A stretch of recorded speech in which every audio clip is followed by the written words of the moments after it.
Distance Nerding. Woo! Hey, what's up, everybody? Well, ladies and gentlemen, it is that time of the week. You know what it is. It's Taco Tuesday. You know what that means. You are now experiencing Distance Nerding. Part of the Geek Freaks network of podcasts. They think heartache feels good in a place like this. It should do. She's had to be medicated. It's Jen. And he stole the fantastic car. It's young Phil. And we're here. And we're here to nerd together. Nailed it for the 227th time. We're talking anything pop culture, movies, music, food, wrestling, comics, Comic Cons, whatever you're nerding out on, we want to talk about it. Of course, if you're watching on YouTube right now, if that is your viewing place of choice, of course, hit that like button, hit that subscribe button. Really helps us out, guys. Listen on your favorite podcast app. Leave us a review, and remember, 5 stars helps so much. It really does. Makes it so that more people are watching our videos, and it's coming across more people's feeds. Help us out, guys. Follow us on on Instagram, Facebook, Twitter, Twitch, Threads, Blue Sky, Discord, all at Distance Nerding. And of course, you can email us at your favorite place of choice, if that place of choice is distancenerding@aol.com. Woo. All right. I mean, you can email from anywhere. You don't have to be on can. AOL. No, you email. Email to us. Yeah. Right. That's right. Yeah. So, guys, how was your weekend? How's everything going? Oh my gosh, it's been a time. It's been a time. I feel like the Frey should do household and Husby household. Husby, most importantly, I think we've been under a dark cloud because a whole lot of stuff's just been happening, and suffice to say, my beautiful car, my wonder car, is no more.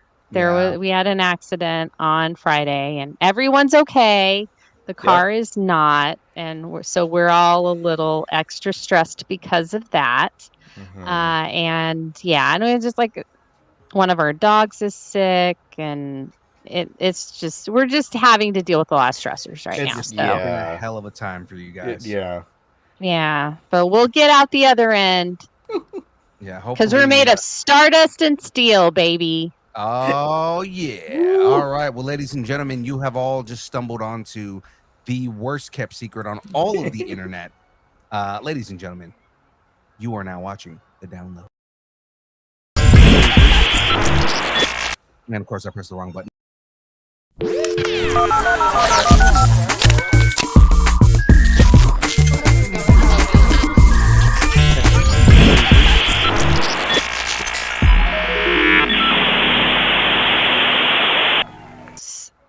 It sounds so much different on our end, like on my end. I don't hear half of the music or anything, so it sounds possessed on my end. Really? Yes, it's fantastic. It sounds all glitchy and weird. It's awesome. All right. Well, ladies and gentlemen, let's jump right into it.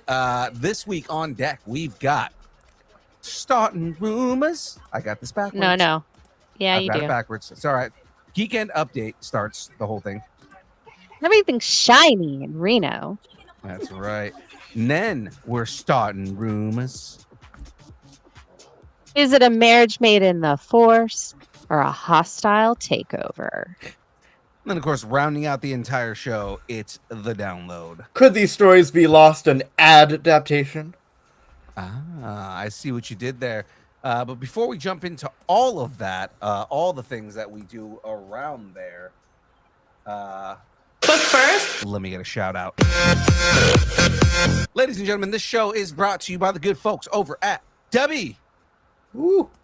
Woo!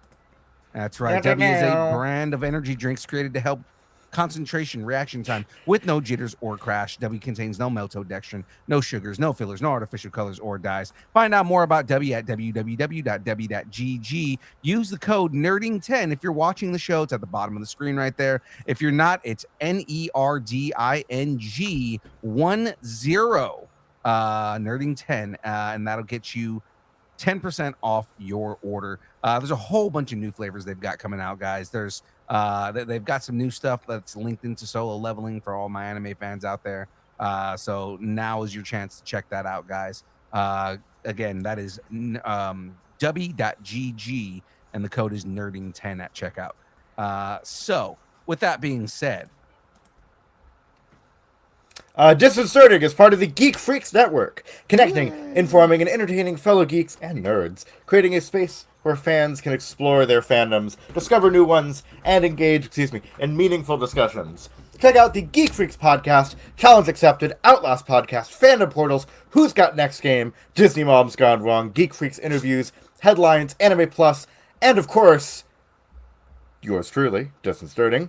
Whether you're into blockbuster films, classic video games, or niche comic series, the Geek Freaks Network has got you covered. Find out more at gfpods.com. Once again, that is gfpods.com. that is right. So Put that in the chat. Yeah, someone already done. Already been done. Yay! Okay. Yay! I don't have to do it. Exactly that. Ladies and gentlemen, let's jump right into it. It is now time for the Geek End Update.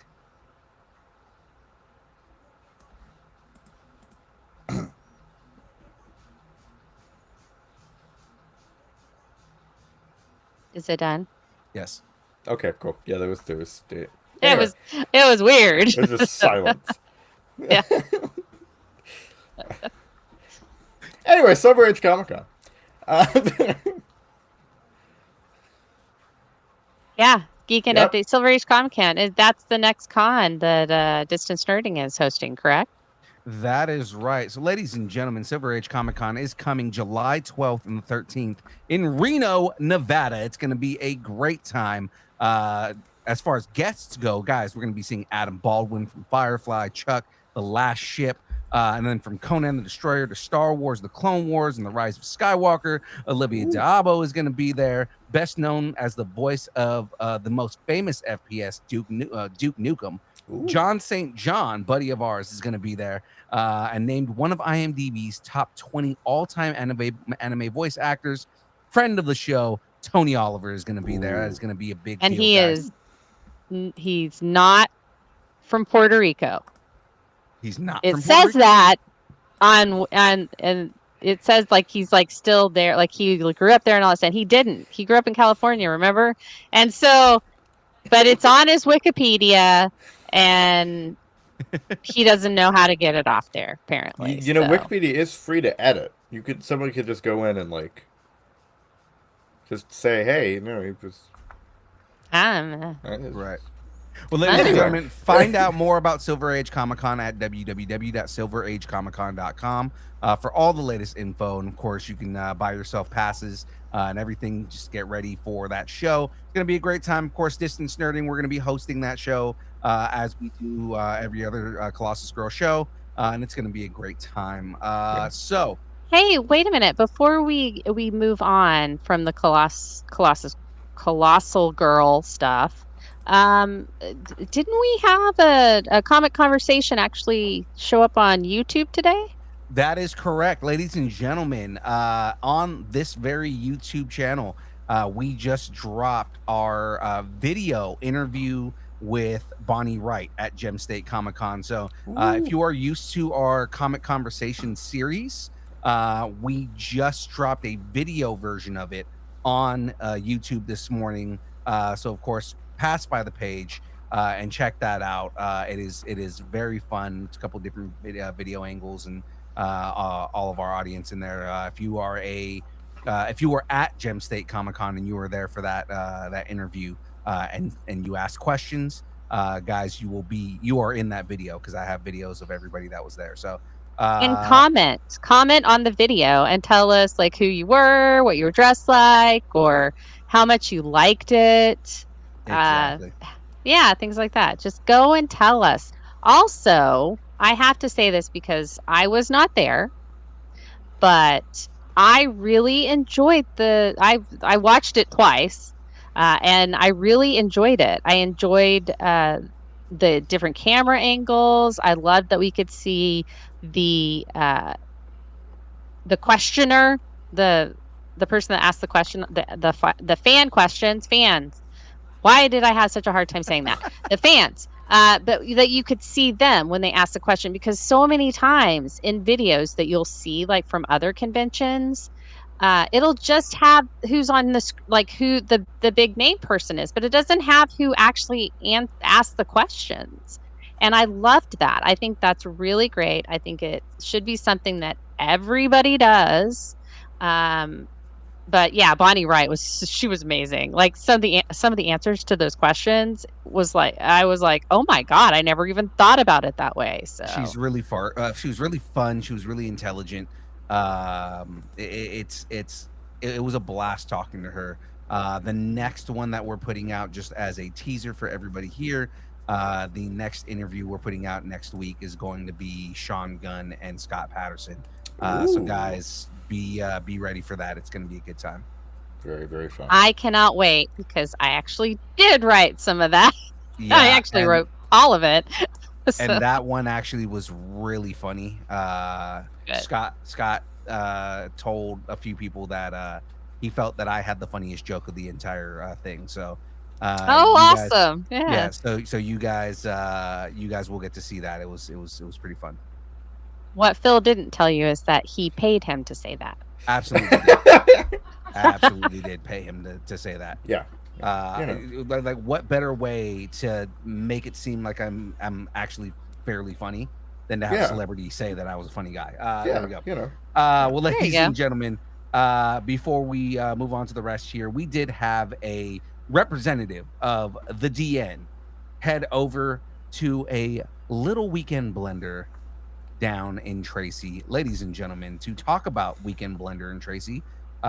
Bring on our friends of the show and fellow YouTube correspondents. It's the DeLong fam. Hello.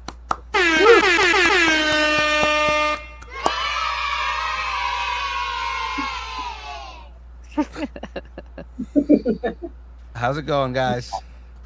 You good? Good. We just had tacos, so great. Well, Nice. I am jealous that you guys just had tacos. So, with that being said, guys, let us know about the weekend here. Go ahead. Oh, me. Just throwing it over. Well, it was really fun. We saw a lot of old friends, because it's for us seeing a lot of other cosplayers that we know and love and hang out with. And we hosted the Deadpool and Friends meet, which was mainly Deadpool's. And obviously, like I said before, it was to celebrate our kiddo turning 10. And everyone had a great time with that. There was a lot of vendors that a lot of them we knew, a lot of them we didn't know, so we made new connections and had a lot more fun with them. And there was the cosplay contest. Jeff hosted. He judged on Sunday, and there was a breakdance group that was there during what's it called again? When we were deciding. Yeah. My mind blanked. So when the judges were picking the winners, there's a group of kids breakdancing, and they did an awesome job. I know I posted a lot of pictures of it on our Instagram, and Sack Geeks posted a bunch. So you guys can see a lot more of what we did on the weekend there too. And of course, we had our friends NorCal Power Ranger group there. They're always fun. And this was the first time Pepperjack hosted the cosplay contest, and she did an amazing job hosting in Cindy Rue's place. Yeah. Also, Terror Dog Squad was there as well. Oh, cool. Nice. And I don't remember which droid group or which Star Wars group, but couple of the Star Wars people were there as well. So I know our buddy Steve with one of the droid builders. He didn't make was it. there. Okay. No, he actually wasn't able to make it after all, so he wasn't Gotcha. there. Yeah, I know he was listed as a vendor. So I guess he didn't make it, but Still, yeah. I mean, even with all that. But there were a lot of cosplay makers there, like cosplay Cosplay dropouts. Of course, Pepperjack too. And Nice. John Morrison, the voice of Andy, was our celebrity guest for Saturday. Nice.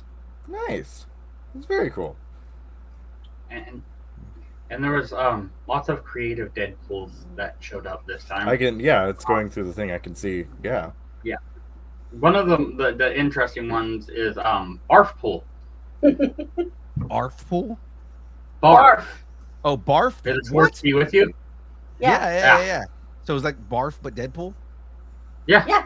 That's He's awesome. half dog pool, half Half human. dog. And He's half dog pool, half human. Oh. And he gifted Sonic Kid Pool Iron Man Infinity Gauntlet. Nice. Nice. Looking at all the pictures here. So Yeah. guys, what's the next kind of show that you guys have going on here? Next, we will be at Sinister Creature Con. Oh, that's going to be a good That time. is not this coming weekend, but the one after. Okay. Oh. That's the weekend before. No. Yeah. So the next coming weekend. Yeah.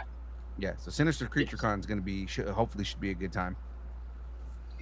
Yeah.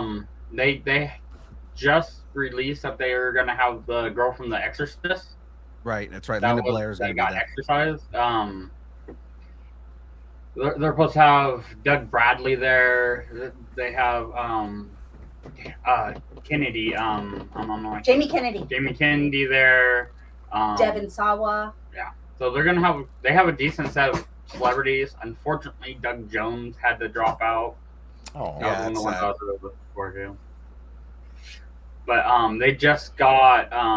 They also recently released that they got someone else that was in Trick or Treat, and I have a thing that I'm getting signed by a bunch of them. So at least I got that to look forward to. No, And the that's going to be a cosplay. good time. Yes. Right. So, ladies and gentlemen, for those of you who are interested in Sinister Creature Con, because Sinister Creature Con is going to be June 21st and the 22nd at the Scottish Rite Center here in Sacramento. You can get tickets if you head over to sinistercreaturecon.com. Tickets are available. Again, the guests that are going to be there, they just mentioned Linda Blair. David Howard Thornton is going to be there, who is the Terrifier. Of course, Doug Bradley, Devin Sawa, as they mentioned, Danielle Harris from Halloween 4, and she's been in a couple Rob Zombie movies. Miko Hughes is going to be there from Pet Sematary and Wes Craven's New Nightmare. They mentioned Jamie Kennedy. Camille Keaton from I Spit on Your Grave is going to be there. Michael Hargrove, who was in The Candyman. Jeff Daniel Phillips. Basically, he's been in every Rob Zombie movie, if you're familiar with Rob Zombie movies. He's been in all of them. Brett Wagner, who was in The Crazies, Texas Chainsaw Massacre. Emily Perkins, who was most famous for the original It movie. David Barkley, who has worked in Creatures, and then like in creature effects and puppeteering and everything like that. And then Sean Roberts from a whole bunch of Resident Evil movies. I believe he's actually the one who played Wesker in the Resident Evil movies. Cool. Yeah, so I was waiting for some type of reaction. There was a lot. I was like, Okay. Cool. I was waiting for like confirmation. there were a lot of major like horror celebrities. Like those are not small names. No, they're Maybe. not. I thought you were talking to the DeLongs, and so Yeah, I I did was too. like I was half like- listening, and I'm like, I was like, oh, okay. they're probably just gonna, Yeah, no, I was talking about the con for all the people who are listening to the show. Okay, never mind. There's also so many vendors there that they are actually looking to upgrade their building size for the next one. Phil, So. poor Phil. Yeah, like, I'm Poor just hyping up this con for all the listeners, and I get shut down. It's just, oh yeah, No, hey, I thought no, you were we just, don't- I thought you were we don't- mansplaining the DeLongs. We don't care Like, about the listeners. No, we just care about us here. We're not gonna worry about Oh them. no. It's like we planned it, but we didn't, which I makes know, it even right? better. I wasn't sure Oh, if he was God. done. And we're here to nerd together. Oh. Yeah, I guess so. All And right, we're here to mess with Phil. So, guys, before I let you go until the rest of the show, go ahead and give your pluggables. Let everybody know where they can find you and everything else. Well, tomorrow we will be on our channel on YouTube. We're going to be weathering this mask right here. Ooh. Showing you different techniques on how to age up a store-bought mask and make it look a little bit more custom, and more in-universe, should I say. There's a lot of random stuff there. We are on all the social medias, DeLong Fam Cosplay, Facebook, Instagram, Threads, and YouTube. When you look us up on YouTube, it is all one run-on word, very ADD style. So, anything else? Right. I think that's it for now. Yeah. Great. All right. So we will see you guys back here for the dance party in a little while. Again, I appreciate you guys coming on and talking cons with us here. Of All course. right. All right, guys. We'll see you in a bit. All right. See you guys. All right. With that being said, ladies and gentlemen, it is now time to jump into the next segment here. It's time to start some rumors. Woo. I don't know where my mouse is. Okay, here it is.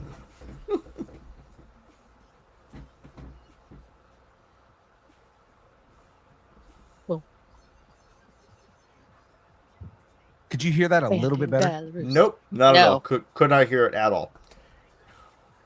Yeah, that's- Completely silent. Yeah, can't help you. Don't know. Luckily, I have that burned in my brain. Yeah. So with that, there is a request to see Creepy Baby. I know I can see Creepy Baby behind you. Yeah, creepy baby's right here. Yeah, I can see her. Interesting. She said that. Sandra said that she couldn't hear it either. I don't know how to fix the audio on that because that's something with Talk Studio. Mm. Oh, hello, Phil. This is gonna have to be something we have to mess around with later. Okay. Phil. No, No. She just likes you, Phil. absolutely not. Look, she's mentioned in the show tonight. She is. Apparently She is actually. Yeah. Oh God. Well, ladies and gentlemen, let's go into this first story. we really got Phil off his game there for a Man, second. He was yeah, like, that was good. My brain's there. The Fantastic Four have landed, or have they? Marvel fans thought they had it all figured out after Thunderbolts ended with that jaw-dropping post-credit scene, a mysterious ship entering Earth 616's atmosphere, seemingly carrying the Fantastic Four. But Kevin Feige is here to shake things up. In a recent interview, Feige hinted that while the ship bears the Fantastic Four logo, it might not actually belong to them. This has sparked speculation that Dr. Doom What? could be the one aboard, potentially setting up a major multiversal conflict. Meanwhile, rumors are swirling that Doom has sinister plans for Franklin Richards, the son of Reed Richards and Sue Storm. Franklin is one of the most powerful beings in Marvel lore, capable of reality manipulation, time warping, and cosmic level feats. If Doom gets his hands on him, the MCU could be headed towards something truly catastrophic. With the Fantastic Four First Steps releasing soon, fans are eager to see how this all plays out. Will Doom hijack the Fantastic Four's arrival? Is Franklin Richards the key to the next phase of the MCU? Buckle up. Things are about to get fantastic. So, guys, tacos on the table. What does Doom's interest in Franklin Richards mean for the Fantastic Four's arrival? you Cool. know, okay. I'm all for Franklin Richards coming into the MCU because I think he's really important because he actually springboards a lot of stuff. But the whole Doom's gonna pop out of the Fantastic Four ship is very reminiscent of Kang to me. It Interesting. really smacks of, oh, we're just trying to like erase everybody's Kang memory. And it's like, no, I mean, if that's how you were originally going to have Doom show up, we all know it wasn't. Then don't do this. This is like a cheap knockoff of the Kang reveal. Yeah. So, I mean, I know Quantum Mania wasn't that good, but it was okay. You already pulled that hat trick. Let's try another one. You got like 60 years. Yeah, of no, hat tricks right. there. So the next thing is we're gonna reveal Doom. We're gonna go to a castle at the center of the multiverse, and then Kang's gonna be in there, or not Kang. Yeah. Doom's gonna be in there. Although it would be really cool to see Loki and the Tony Stark version of Doom, like go all like, no, it's my castle, like slap fight. I would love to see a slap fight between them. That'd be great. A slap fight like the one that me and John Wick had in Deadpool versus John Wick, like that slap fight. Yeah. Yes. Or they go full on sumo in the little Muwashi. Of course. I almost said Moana. All right. I would pay to see Tom Hiddleston. Very specific kinks, y'all. No, I mean, okay, sure. All right. Yeah, I'll take it. Okay. No, I see it. Yeah. So my tacos are on the table. I do think that all of this is going to happen. And the whole Doom's interest in Franklin Richards, that's really interesting. Right. They could really set it up to where Franklin Richards is warping reality, but then then you get Wanda coming out and she's like, oh no son, because Wanda does that too in the MCU. So that's giving her a villain, or giving her an adversary that's on her level. So it's somebody that can keep her in check and she can keep them in check. So I like that balance. So my tacos are on the table for this. Right. Shadu, how about your weird tacos? What you got? Well, I'm trying to come up with a weird taco. Let's see. So, what do I want to do here? What's a relevant? You're both magical, but at the same time, robot-y tacos. It's got to be a digital taco. My nationalistic, somewhat benevolent dictator tacos are on the table. Dick tacos? Dictator. Oh, dictator very tacos. Authoritarian. Okay, very authoritarian tacos, yeah. Okay, so penis potato tacos. Gotcha. Well, Okay, that's fine. My tacos are on the table. It makes sense because this gives you an excuse to kind of bring in Franklin Richards, who is a massive, like Omega level character within the Marvel Universe, along with Dr. Doom, who is another Omega level character within the Marvel Universe. Having both of those characters in the universe makes a lot of sense to me. So my tacos are on the table. They're going to introduce all of it. Plus, at the same time, we know that in First Steps, she's at least going to be pregnant, which means that, I mean, for the most part, it's probably going to be Franklin. Yeah, I don't think they'd skip him. Yeah. So, I think I just had a brainwave. For some reason, Phil, when you start talking about subjects, I'm like, oh crap! I just had a really interesting theory, so I'm gonna say it. Say it. What? So here's the thing: what if the Fantastic Four do skip Franklin and go to what's her name, Valeria or whatever?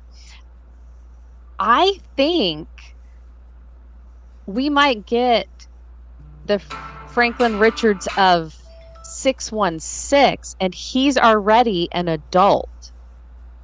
Like, he's an older Franklin Richards, and that's gonna really mess with Reed because they have to stay here, and they didn't have a Franklin. So that's so in line with the weird family dynamics that they've had so far in the MCU. I mean, can see it. I kind of want this to happen, like 616 Franklin with the, Fantastic Four from, their 60s universe. And they all are stuck together. His family's dead, like long dead. Mhm. And yeah. And then twist, you find out what happened really was his family got sucked into the thing that the other ones thought that they were in the same place. They got sucked into. And so it really is his dad. Anyway, now I'm getting really conspiracy. So I'm going to stop now. Yeah, and Franklin, I am your father. we are going to start getting really, really deep into this. So Yeah. before we get Moving on. super more deep into this, let's move on to the next story here. And it's me. I just like to hear myself talk. Marvel's next showdown, The Bear versus The Last of Us. Who's hungry? Me. Oh. Marvel's casting rumors are heating up, with Bella Ramsey and Jeremy Allen White both reportedly being eyed for major roles in the MCU. Ramsey, known for her fierce performances, is rumored to be in consideration for a big Marvel role, though details on the character remain under wraps. Maybe she'll be a mummy. Meanwhile, White, who famously had a rocky first meeting with Marvel, appears to be back in the mix, with insiders claiming he's now being seriously considered for an MCU project. Talk is on the table. What kind of role fits them best? Villain, mutant, or something completely unexpected?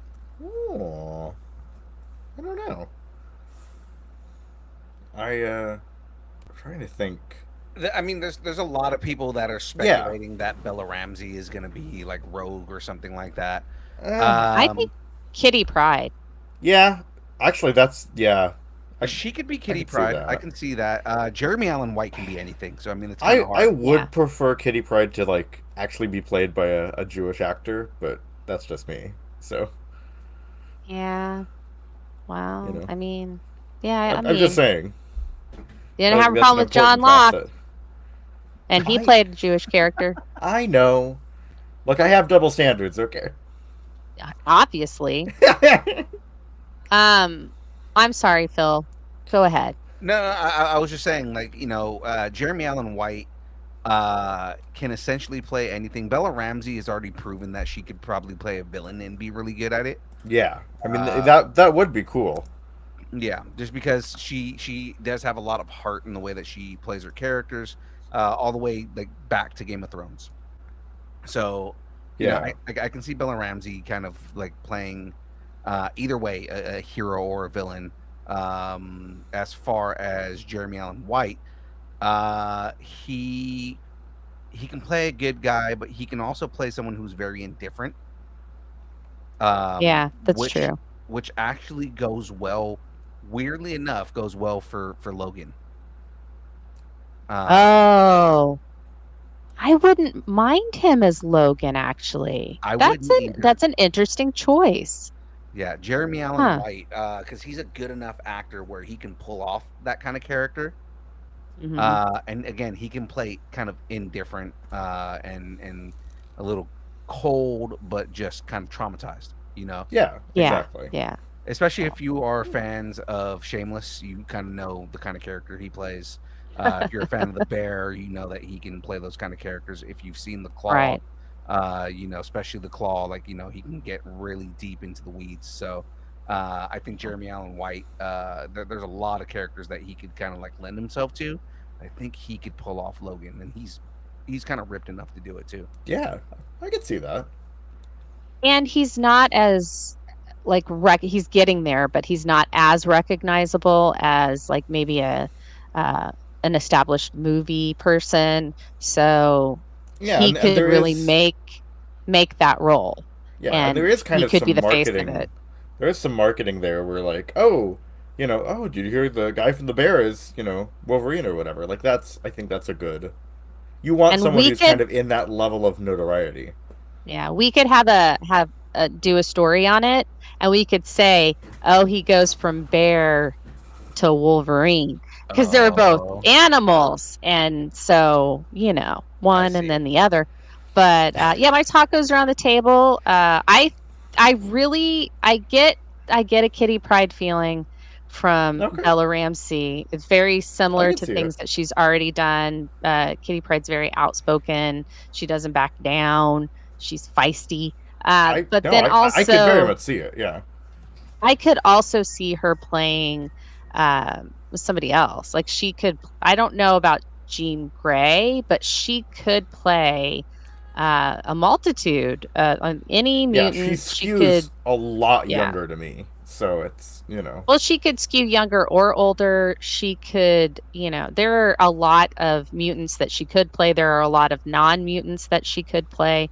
Yeah. So I think that I would be happy to see either of them or both of them in an MCU project, in hero, villain, or unexpected roles.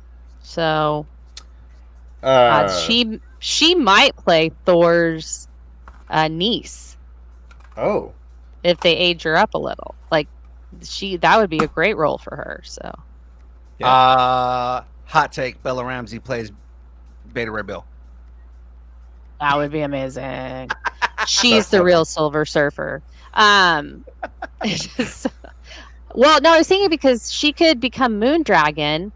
Moondragon's girlfriend is Phyla-Vell, and they would okay. be an LGBTQ plus couple. Bella Ramsey is a they. Look at that. There you go. Oh, so Boom. wait, we're using they them pronouns? Or is that what we're For Bella Ramsey, yeah. Yeah. Oh. Yeah. You guys have been saying she. Oh, I was I apologize. whatever. Anyway, my tacos that are stuffed with mushrooms are on like just a little, like a really fancy little tiny plate, little tiny plate, a little like streak of some sort of sauce or something. your just Michelin being star served. tacos. Right, my Michelin is just being served onto the table. So onto the, Oh, okay, it's a bear Oh my reference. I get it. yeah, and a Last of Us reference. Was that a bear reference? Oh my god. That was a bear reference and a Last of Us reference because the mushrooms. Yeah, there you go. I see where you went. Meow. Oh, yeah, exactly. I'm on the wrong page. I'm not even gonna deal with it right now.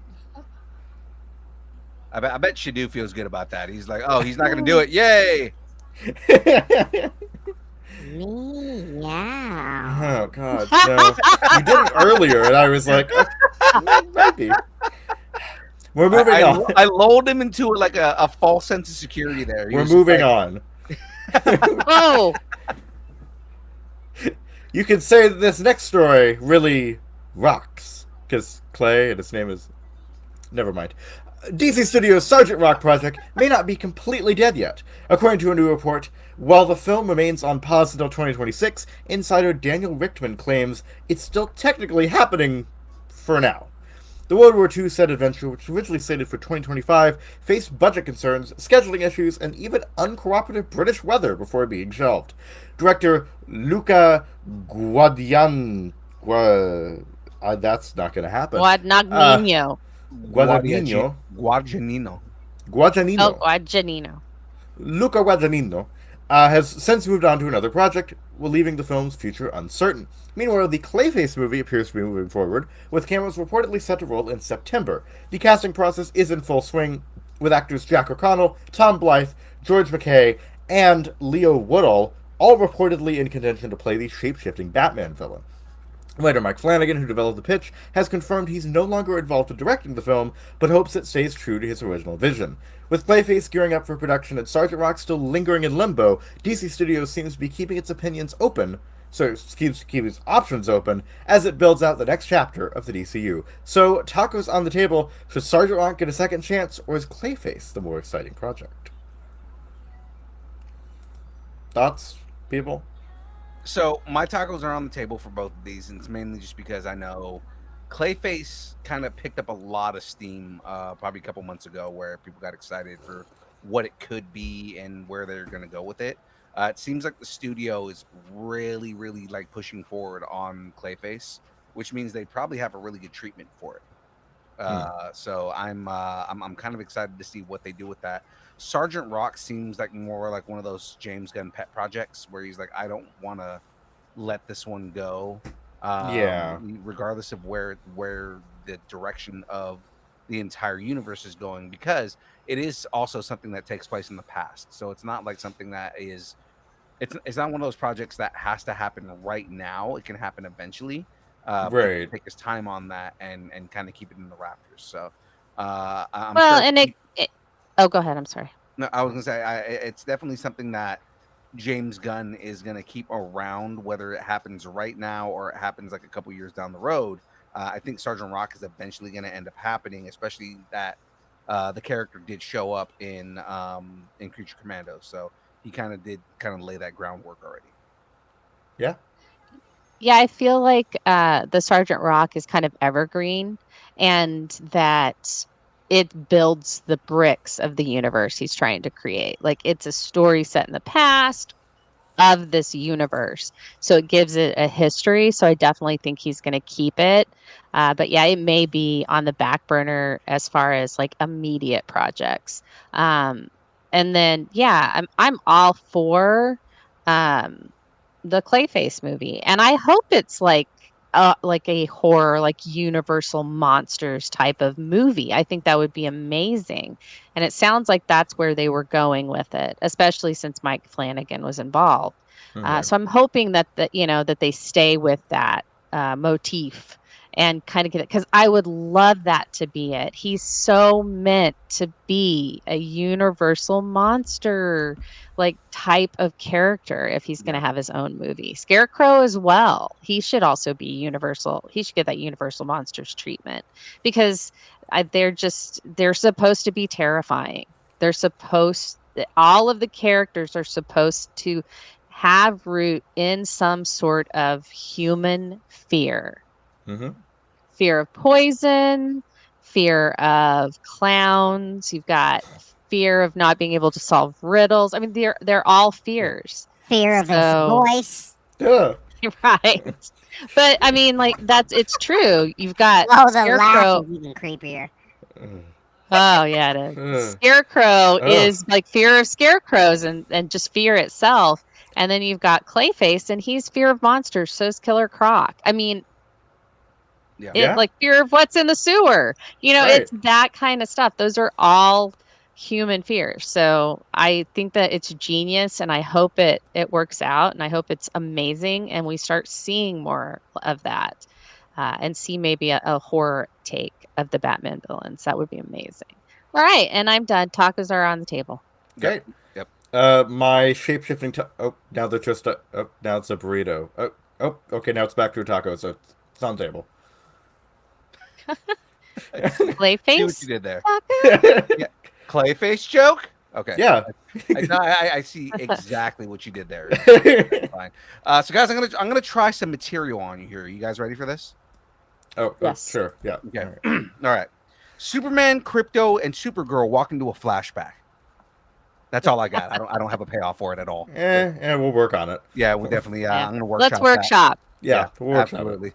Millie Alcock's Supergirl, Woman of Tomorrow, might feature a cameo from David Cornsweet's Superman, according to a new rumor. The scene reportedly shows Kara's arrival on Earth, emerging from her ship alongside Crypto the Superdog, with Superman greeting her warmly.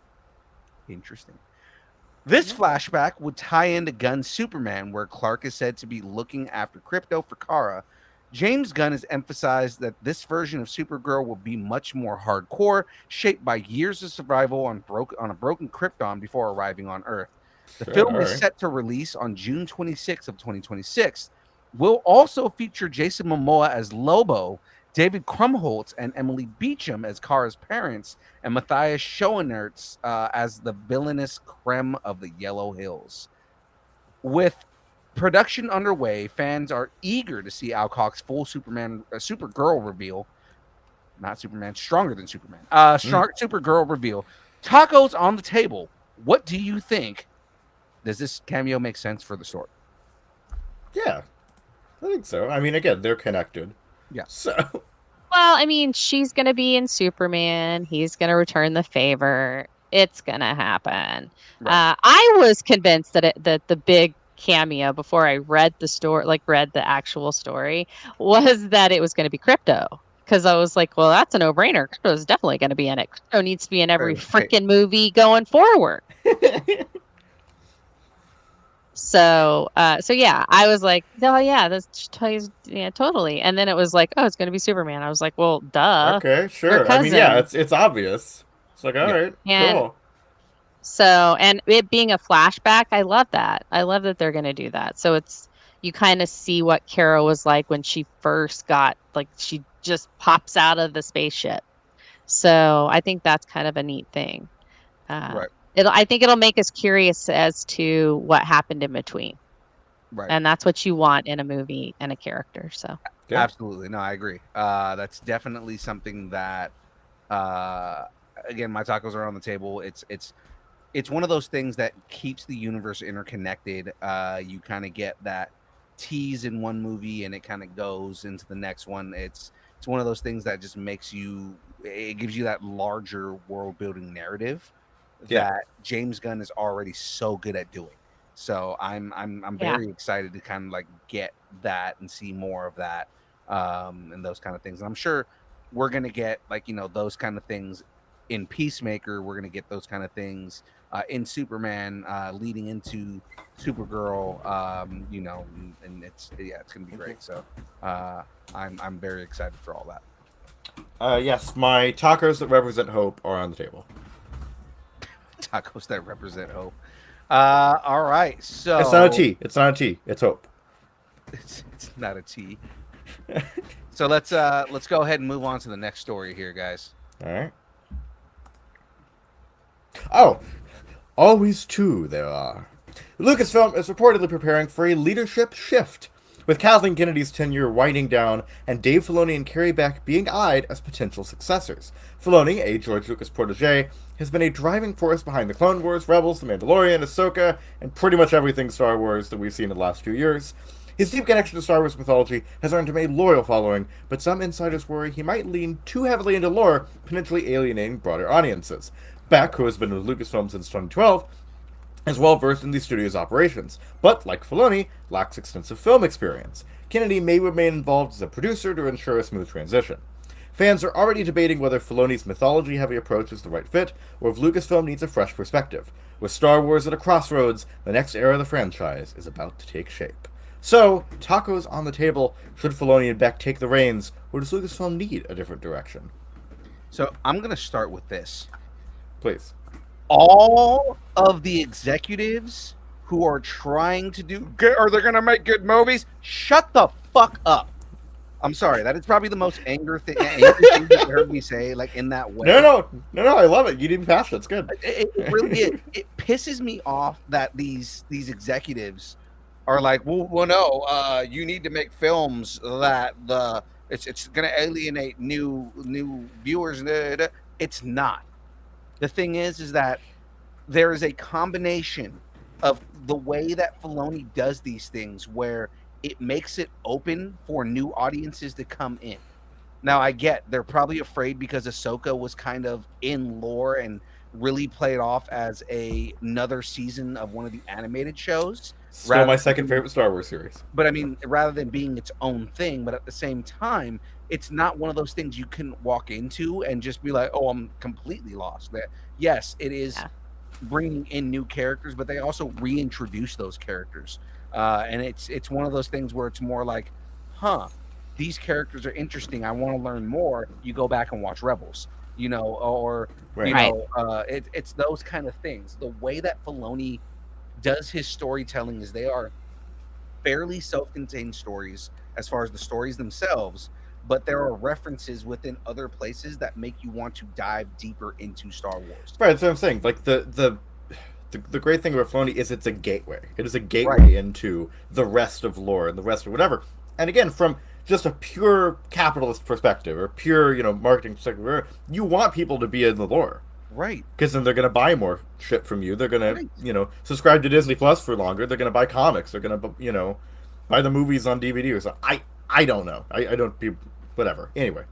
That's what I'm saying. The two things that piss me off the most are executives who are so disconnected from not only the fans but just these genres in general, to a point where all they care about is money. And it's like, you know what's going to make you the most money? Make a good fucking film, right? The other thing is gatekeepers, which this kind of is like Hollywood gatekeeping, but gatekeepers is the other thing that pisses me off, because exactly what we're talking about. How are you supposed to be a fan if you tell people you can't be a fan if you didn't watch Star Wars during this, or if you didn't watch it this way, or if you didn't read it, That's you don't stupid. like this? Yeah. Like, no, shut up. Like, As a fan, you should want the most amount of people to be into this. Right. You know, however they're introduced to it. Exactly. So, just jumping on, you know, tacos being on the table. I 100% believe in Filoni. I believe in Beck. They know how to put these films onto a point where it is something that continues on everybody who loves Star Wars. It continues on that love for Star Wars, at the same time inviting more people into Star Wars. I don't think that they need to go into a more closed off direction where it's like, okay, well, we're just going to make these movies and we want to make money. Like, no, if you want to make money, do these films for the fans, and not just fan service. Like, fan service is one thing, but like, make it something that the fans will enjoy. No one gave a shit about Andor until people were like, oh no, it's really good. It got more people. This is what I'm saying. You can do this. It's not, make something good. Right. And Andor wouldn't have been made without the Mandalorian success. Exactly. And Filoni was really instrumental in that. Mm-hmm. So, anyway, my tacos that contain the spirit of a dead Jedi are on the table. Sometimes I really worry about you. I think we all do. I really sometimes. No, my tacos are on the table. I think that they do. I think they'll do a good job. I think splitting. There's like the role is probably for the best, because it has become a much bigger role since it was just, since Kathleen Kennedy took over, really. So they may need more eyes and arms. And I think co-leading is really in right now because of the whole, James Gunn, Peter Safran thing. Right. And I hope it reminds me of that. Yeah. I hope that kind of we have Filoni on one side doing a lot of the creative stuff, whereas Carrie Beck is handling more of the business stuff. I think that would be good. So again, they can kind of play to their strengths somewhat. Absolutely. All right. Anyway. So that is it for rumors, ladies and gentlemen. So it is now time to move on to our next segment on the show. It's time for the download.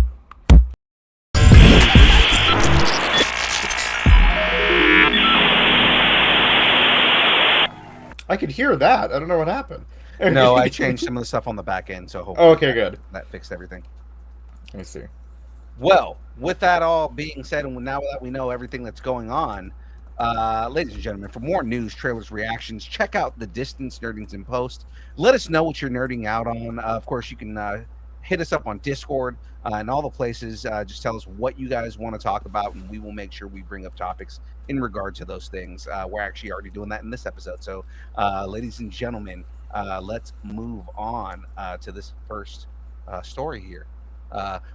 First story. Sorry, Jen.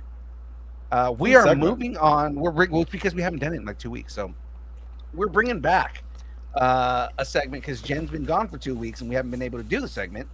Ladies and gentlemen, it is time to take a stroll down the lane of actors and actresses and everything happening. Because, ladies and gentlemen, we're jumping into the casting cachet with Jen.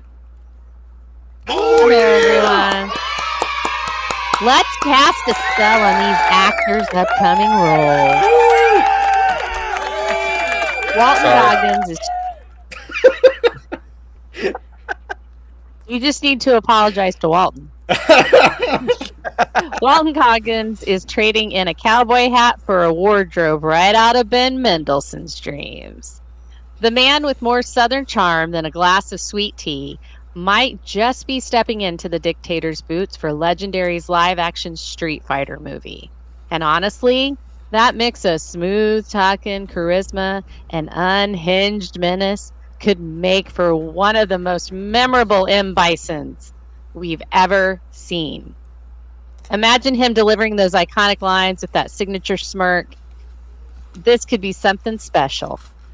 M. Bison with Southern charm, suddenly world domination is sounding kind of tempting. It's interesting with that.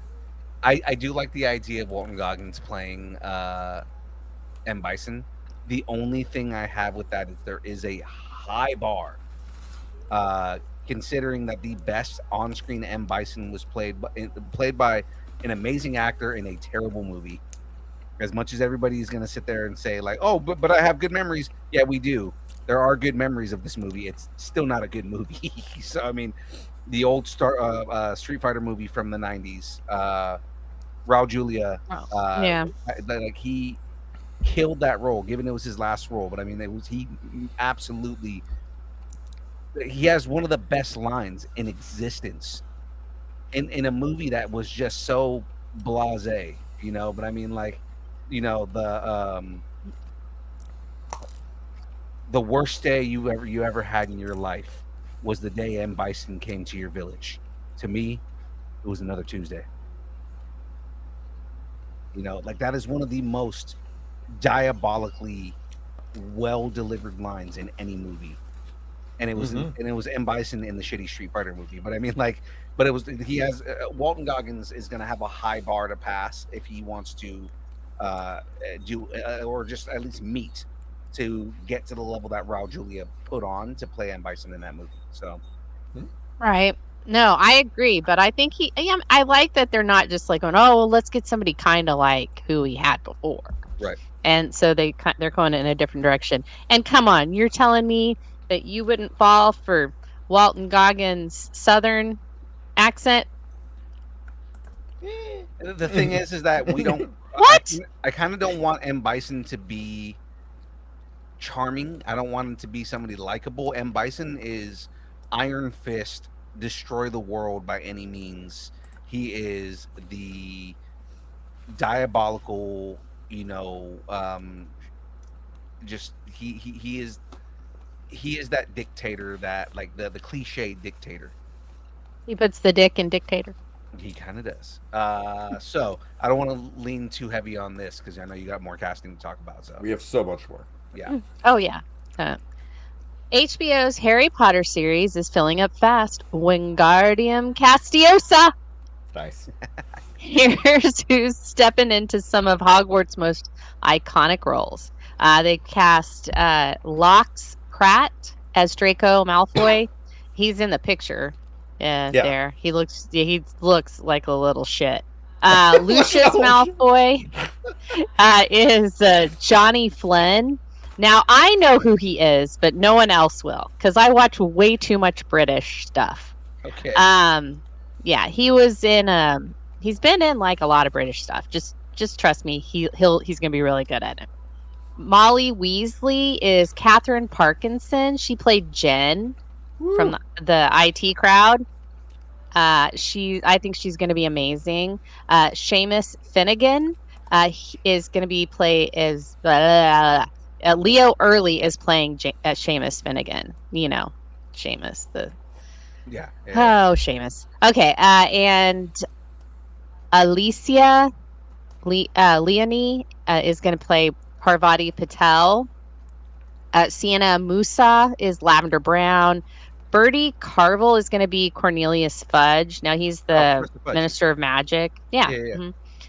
And so I mean, like, that's a lot of people. They're really going hardcore on this casting. So with this lineup, Hogwarts is filling up fast. Now the real question is, how many of these characters will be getting their own dramatic TikTok edits before the series even starts?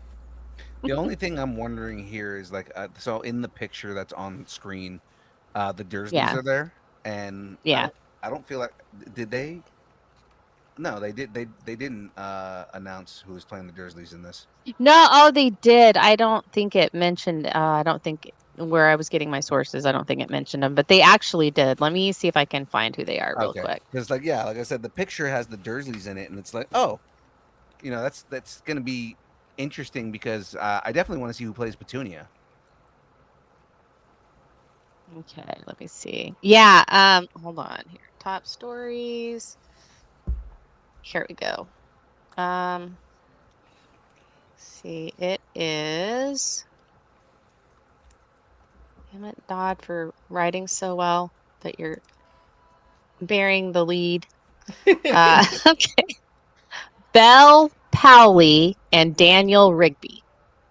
Okay. So with the real red lips, that's Belle Powley, and Daniel Rigby is the one next to her. Okay. So I mean, they look like younger versions of the Dursleys, which is going to be very interesting. yeah, no. Oh,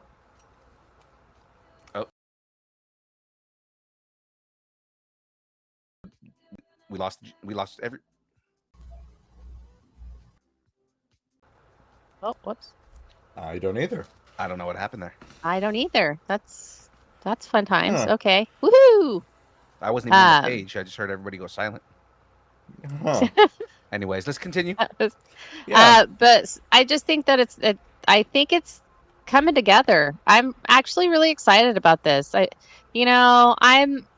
I'm just I really do not like J.K. Rowling at all. Nope, me She either. can shrivel up and die now because she's given us the Harry Potter stuff, so fuck off. But I really want to see the show. I'm really interested in it. And especially after watching the Bonnie Wright interview, I'm like, I'm so much more excited about it now. So yeah, I'm excited. All right. Well, let's. Nobody else has any other. Like, I stunned you. No. I'm conflicted about watching it. So I'm not. I'm open to newer versions and kind of like doing the long form storytelling. I'm actually interested in seeing all the things that were in the books that was not in the movies because they cut it more time. It's the same thing that Bonnie was saying, is that she'd be way more interested in watching the shows because there's so much more you can do with the show than you can do with the movies. Yeah, I agree. Hopefully it doesn't go the way of Wheel of Time, though. Those hopefully bastards. not. Okay. That has nothing to do with what we're talking about next. So the underworld just got a new queen. Mia Goth is set to co-star alongside Ryan Gosling in Star Wars Starfighter, the new standalone film from director Sean Levy. Details of her role are, of course, under wraps, but rumors suggest she'll be playing the film's villain, facing off against Gosling's character. Set 5 years after The Rise of Skywalker, the movie introduces an entirely new cast of characters and is slated for May 28th, 2027. So that's pretty interesting. No, Cool. it is Pretty interesting. Mia Goth is more famous for like horror films and kind of like some of the stuff she's been in has been pretty hardcore. So I mean, it's gonna be. I want her to be a Twi'lek. It's gonna be kind of cool to see her kind of in like something that is not as, I mean, intense in another way, but not as intense as some of the movies she's been in. Yeah, she might be playing a kind of horror adjacent villain to some degree. Yeah. So I wonder. I'm saying I want her to be a Twi'lek. Okay. Venice City is He's saying, got that look. Darth Talon? Go ahead. Maybe.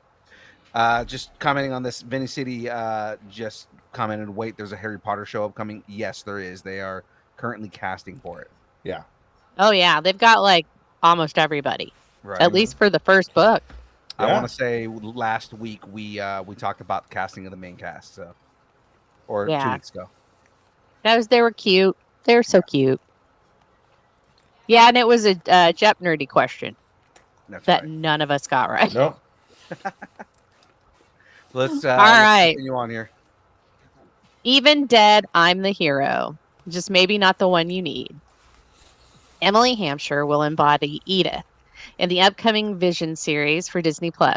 Hampshire's casting suggests a bold new direction for E.D.I.T H, possibly evolving beyond its AI roots into something much more tangible. With Hampshire's sharp wit and dramatic chops, E.D.I.T H might just prove that even in human form, she's still Stark's ultimate failsafe. Ooh. So, I mean, she's I got think the it's gonna look. be cool. Like, Yeah, again, I she has definitely the think look she's got the down. look. Mm-hmm. Yeah, she's kind of I- got it- like this badass-is to her. Yeah. Right? See it? Well, He's no. almost got a So Maria Hill to her a little bit. So I think it's yeah, in good. that picture. Well, a little bit. No, I think it's a Yeah. great. I think more Maria Hill attitude, more so That's, than that's like kind of looking like Maria Hill. energy Yeah. more than Yeah, she's giving off Maria Hill energy. yeah. So It just Cool. No, I'm in. lends credence. It lends credence to my theory that it starts in Vision's head, and then it comes out because Edith is the Stark thing, Right. and so is Ultron, and Vision was as well. So if he's trying to go back to his roots to find out who he is, this is absolutely the way that he would do that. And then also, if they're in his head and he can make them bodies, then by the end of the thing, they're not going to be in his head anymore. And that's going to be terrifying. Yep. So Right. All right. I'm Very done. cool. Yeah. Okay. I'm like, Sorry. I'm done. Oh, that Southern drawl has me in its thrall. Oh, and we have merch, people. We got merch, people. That's really what I was waiting on. Like, we've got it like there on there. So guys, let's jump into the rest of the stories here. Marvel said surprise, but are we? The Thunderbolts twist that the team is actually the new Avengers was supposed to be a big reveal near the end of the film, but just days after opening weekend, Marvel flipped the switch and rebranded the movie in its marketing, leaving fans who hadn't seen it yet feeling spoiled in the worst kind of way. Disney's SVP of marketing, Ryan Stankiewicz, yeah, that's fitting, defended the move, saying that discourse is part of the Marvel fan experience and that many fans actually found the marketing clever. Of course, the ones who already saw the movie were probably the ones who thought it was clever because they weren't the ones getting spoiled. So, the reveal happens when Julia Louis-Dreyfus, her Valentina Allegra de Fontaine, in full PR spin mode, brands her ragtag team as the new Avengers after the Lewis Pullman Sentry situation goes off the rails.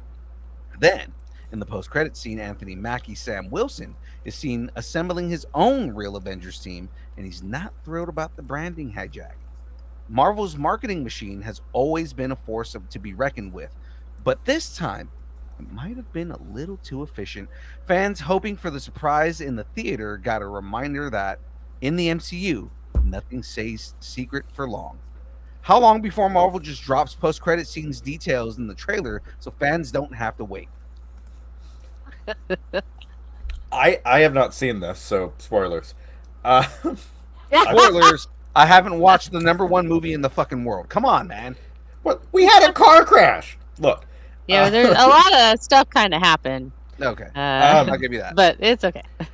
No, I feel like if they had just gone New Avengers the whole time, or Dark Avengers or whatever, just put Avengers in there. You're gonna get asses in seats. Yeah, true. More than Thunderbolts. true.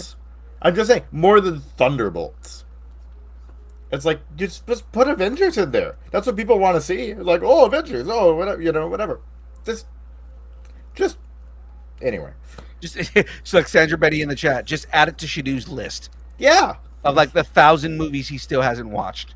it's growing every day. Day by day. Oh, All right. Well, all let's not bad. Let's move on here. grab your tickets, your popcorn, and a bucket so big it could devour worlds. Fantastic Four's first step has blasted past the competition in pre-sales, proving that audience audiences are ready to embrace the power of Marvel's first family. It's outselling Mission Impossible and Minecraft, which means Tom Cruise might need to do an actual space stunt to compete next time. Oh, just you And He's gonna do it. right, yeah. He's literally test gonna him. jump. He's literally gonna jump out of like Fucking what's shuttle. out of a shuttle. Exactly. I was. Yeah. I'm gonna going do for it. one of I'm fucking gonna do it. Elon That's right. I'm gonna do it. Musk Airplanes, whatever. Well, he'll be closer to his And the Galactus. close to Xenu. Oh my god.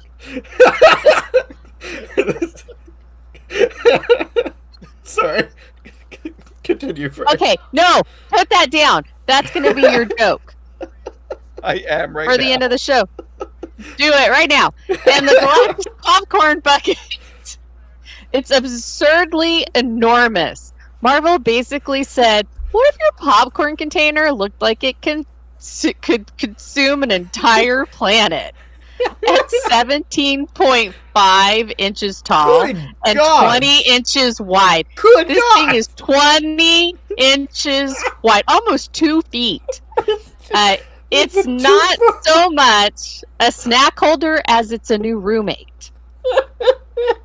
You don't can't just wait to carry eat this popcorn. thing, right? You just don't carry this thing into the theater. You commit to it. Man. Yeah. AMC's Herbie snack vessel is perfect for those who want their popcorn guarded by a sassy little robot, It's good. while Regal Cinema's Fantasticar bucket lets you eat from the same vehicle that Reed Richards insists is totally aerodynamic, even though we all know it's just a Marvel branded minivan. And it's also totally not compensating for something. Are you prepared to snack like a cosmic entity, or will you need to train your arms before attempting to carry this planet-sized bucket into the theater? I love I'm ready. popcorn. Like, popcorn is one of my favorite things. This is too much. No, This is too much. I'm ready I for want this. one. I'm ready for this. I'm I want 100% one. ready for this. Yeah. I don't normally buy these things, but I mean, if it's that big and all it's meant for is for me to put popcorn in it, yes, I'm buying it. Yeah. It's probably going to cost like $200. I have Oh, I'm never sure. wanted one. I've never wanted one. Now I'll eat my words because I will want the Wonder Literally. Woman one. But I have never wanted a popcorn bucket, and I am like, I really want this freaking popcorn bucket. I want to see the girth of this thing. Jen So wants I'm a like, figure. yeah. Okay. All right, we're moving on. He's like, no, you are not allowed to make these jokes. She's my mom. Now we know where crypto's been. James Gunn is shutting down the runtime rumors surrounding Superman. The director confirmed that the film is 2 hours and 9 minutes long, including credits and post-credit scenes, and made it clear that Warner Brothers has zero influence over the runtime because DC Studios handles its own productions. So if anyone was worried about WB trimming it down, Gunn's saying, not a chance. Meanwhile, for the Fortress of Solitude, a surprising new details emerged about the abominable snowman woman gets icy outskirts. A children's tie-in book revealed these creatures aren't just a single monster encounter, they're actually a whole tribe just living around Superman's frozen sanctuary. Even better, Krypto loves to chase them, which raises some truly weird but fantastic questions. Are they terrified? Do they fight back? Is there an annual Superdog vs. Snowman showdown at the Fortress? James Gunn's DCU is leaning fully into the sci-fi weirdness, and this deep-cut lore fits right in. Could these snowmen be descendants of Superman's old intergalactic zoo? Now that's a mystery worth exploring. Are we ready for Superman to embrace its full comic book absurdity? I kind of am, and I feel like there's going to be a point where they're just going to show Krypto go outside and come back with like a snowman leg. And the snowman's just going to hop. I'm like, can I get that back? Oh. So does this mean that Bumble is DCU canon? It probably will be. Thank you for getting that joke. Frey was doubtful that you would get that joke. That's good. That's good. That was originally the tagline, but she was like, no, it's too obscure. It is very obscure. It's very obscure. I like it. I like it. Oh man. Let's move on. But no, I am ready for the Yeti. Absolutely. Frey? You're full of it tonight. Yeah. I know Jen's gonna be excited about this, so let's move into the I next story here. am. I actually was so excited. I got the hiccups for a second. Yeah, she messaged us earlier and was like super excited about it. Yeah. I may have cursed and then demanded more screaming. So figure that out. She is beauty, she is grace, and she has a lasso. Woo! James Gunn has confirmed that Wonder Woman is officially getting her own standalone film in the rebooted DC universe. While details are still scarce, Gunn revealed that the movie is currently being written separate from Paradise Lost, the HBO Max series exploring Themyscira's mythology. There's no director or star attached yet, and Gunn hasn't confirmed if he's writing it himself, but he has hinted at working on a secret DCU script, which makes this timing interesting. This announcement reinforces Warner Brothers Discovery CEO David Zaslav's statement that Superman, Batman, Supergirl, and Wonder Woman are the 4 foundational pillars of the new DCU. Gunn echoed that sentiment, saying he feels great about where Superman and Supergirl are positioned, while Batman and Wonder Woman are still being developed. With Superman arriving soon and Supergirl, Woman of Tomorrow, wrapping filming, DC Studios is locking in its core heroes. Wonder Woman's return is now officially in motion, and the DCU's Trinity is slowly taking shape. Woo. Diana is back, but seriously, is anyone more excited about this than me? No. Seriously? No, no one is. Can you believe I got through that whole story without screaming? So, not that I'm not excited about this, but Here we I'm not go. more excited about it than you are. Right, yeah. No, I'm also excited about this, but again, I'm mostly excited about it because of you. What I'm interested in is who are they going to recast? Mm-hmm. So, who plays Wonder Woman? You know, That's going to set the tone for the whole film, is who plays Wonder Woman. I mean, she's the one. Yeah, and it's like, you know, do they are they as good or better than Gal Gadot? Yeah. Yeah.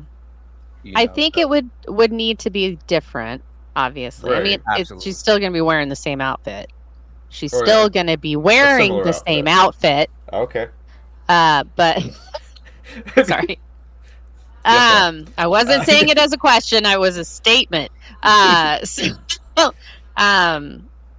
but I was looking at some of the actresses, not to objectify them. I apologize. I'm not trying to objectify anyone except Chris Evans. But right, of course. Only if it's consensual. Right. There's one actress who I guess she plays Talon in a TV series, Overlord or something. Anyway, her name's Jessica Green, and she really looks like a traditional Wonder Woman. She's got the blue eyes, she's got the dark hair, she's statuesque, she's tall. So I kind of like her, but I also like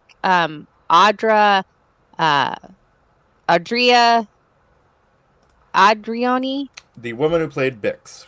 Yes, Bix. I love her as well. Like, as far as like, she's got a very Wonder Woman vibe about her, and she is also statuesque, and yeah. So I think those two would be it. Jessica Green has that look. I do think it is that almost. There is kind of a like. Again, I don't mean this in an objectifying. There is like a Greek statue kind of vibe, which I think is good for Diana. Yeah. So, absolutely, I agree. If they go with the clay, right, origin. Exactly. It is the whole, beautiful as Aphrodite, wise as Athena. So yeah, I kind of hope that they go with the same origin that they went with in Snyder's universe. I like the idea of mashing the two origins of Wonder Woman and mashing it together. So like the story she was told growing up was that Zeus breathed life into the clay, but in reality, she's the daughter of Zeus. Yeah. I Right. like the Yeah. idea of her actually being a demigod. I kind of feel like it lends more to her character for her to actually be a demigod than for her to just be clay. Yeah. Yeah. No, absolutely. I do think that. I liked it.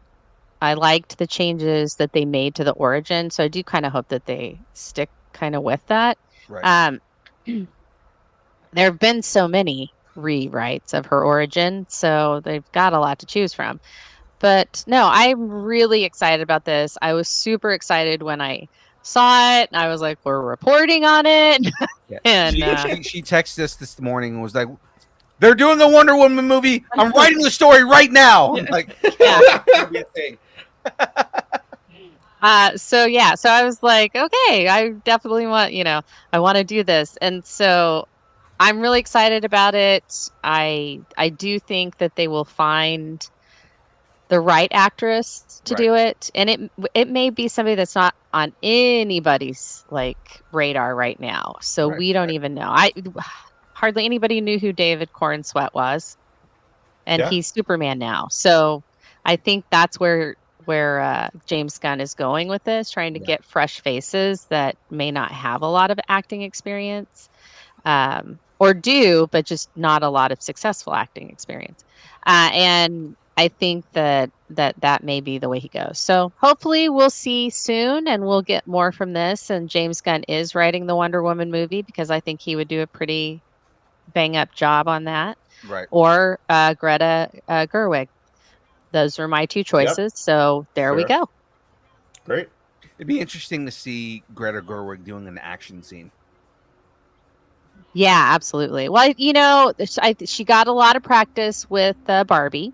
Yeah. So Yeah, but I you mean, like know. there weren't like hand-to-hand combat action scenes. There were a lot of like fast-paced scenes, and there were a lot of like kind of more like musical-esque scenes, but there weren't really like Uh, action fight scenes.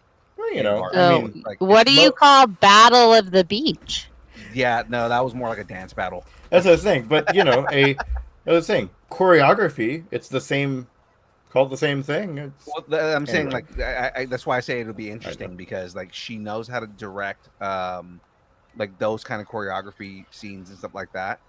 It'll be interesting to see if she can dictate beats on fight scenes. Yeah.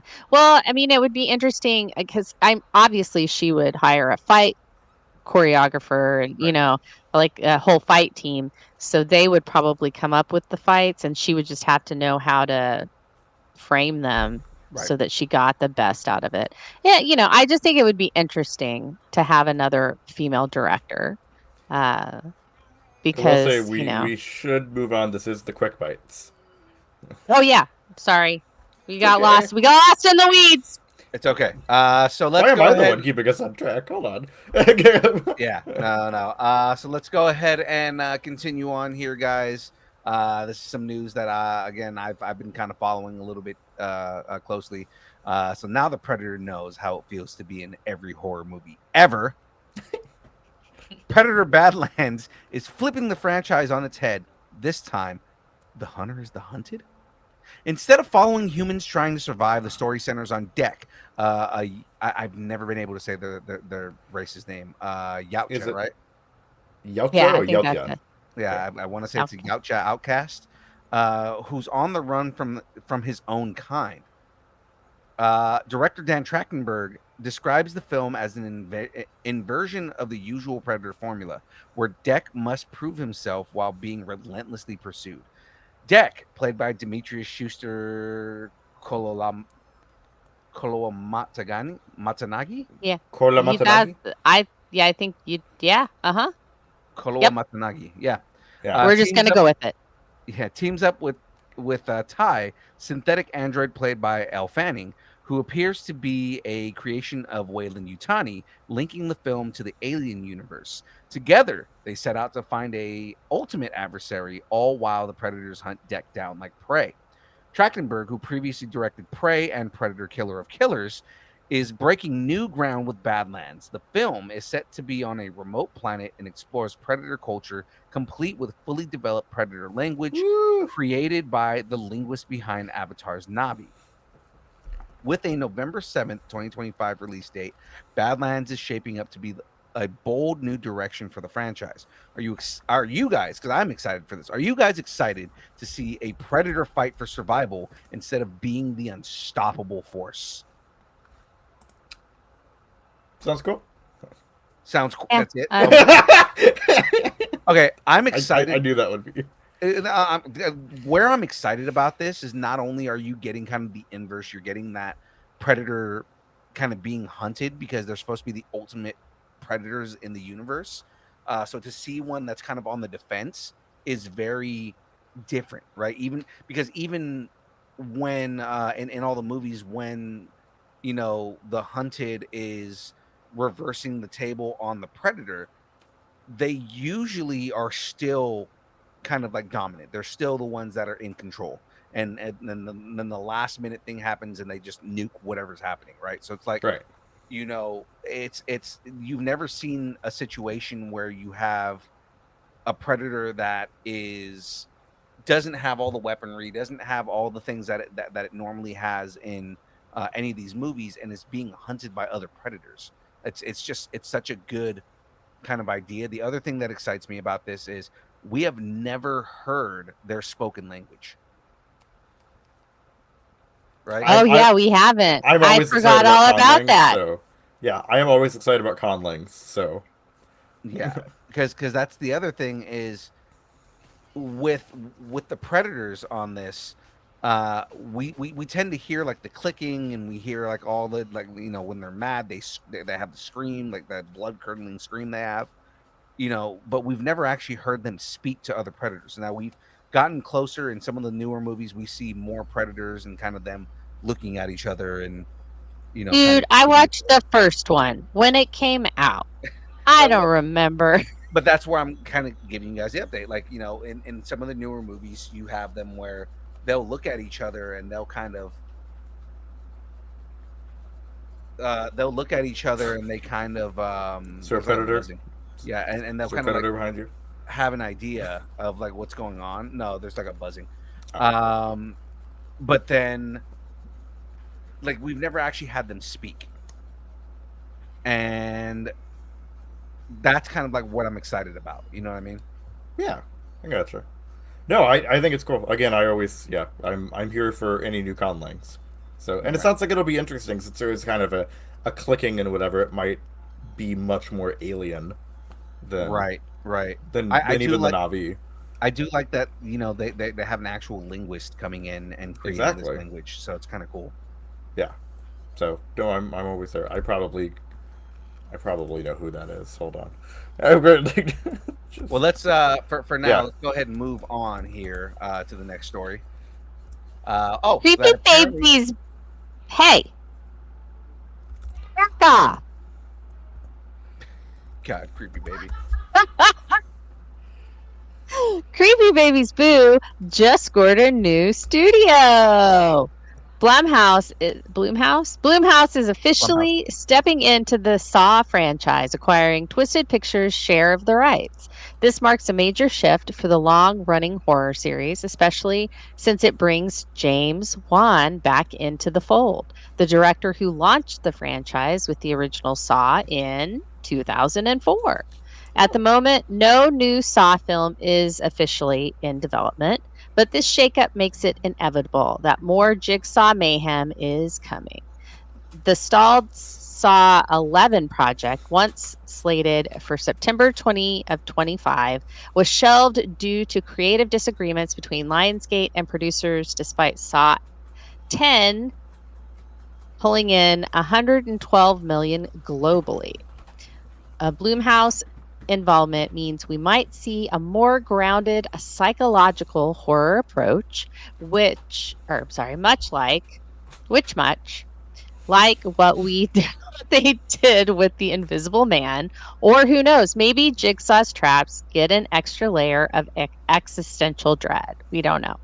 With Juan potentially closer to the property than he's been in years, the real question isn't if Saw will return, but how. So, does this mean Jigsaw is about to get his Blumhouse horror makeover, or will he keep things twisted in the classic Saw fashion? It's gonna be interesting because I mean, like at this point, it's not the same franchise it was unless they're rebooting it, which we don't really need that. But I mean, yeah, it'll be interesting to see what they do with the franchise itself. Now that it's coming to Blumhouse, who kind of they're more famous for allowing more creator creativity. Right. And like there's less like studio like, oh yeah, you have to do this. Like it's more like, hey, be creative, do what you got to do. And James Wan Okay. coming back to the franchise is kind of a big deal with that too. Yeah. I have an idea though. Mhm. Animate it. Do Mm, it like heavy animation, almost like it's like those old Sin City comics kind of thing. That kind of animation, and animate it. I think it would be fantastic. yeah. They could be the untold stories of Saw. I mean, if they go back and tell like some of the earlier stories, like I would prefer to see stories of like him when he was younger. Yeah, I'm just saying animate it. Can Yeah. you imagine Jigsaw animated? Fire! Yeah, and I don't want like an origin of like, oh, where did he become Jigsaw and start using the puppet and all that. Like I want to see, younger him and some of the because I mean he was obviously established by the first movie, so like kind Yeah. of those murders and in the way that he like just messed with people when he was younger, kind of thing. Yeah. Cool. All right. Okay. Let's All right. move on. Yeah, let's go ahead and move on here. Again, another story I'm excited for. My nerd nostalgia is jumping all over the place. Link's gonna need more time travel for this one because, yeah, the Legend of Zelda live-action movie has been pushed back, but only by a few weeks. Originally set for March 26, 2027, the new release date is now May 7th, 2027. According to Zelda creator Shigeru Miyamoto, the delay is purely for production reasons, ensuring the film is as good as it can be.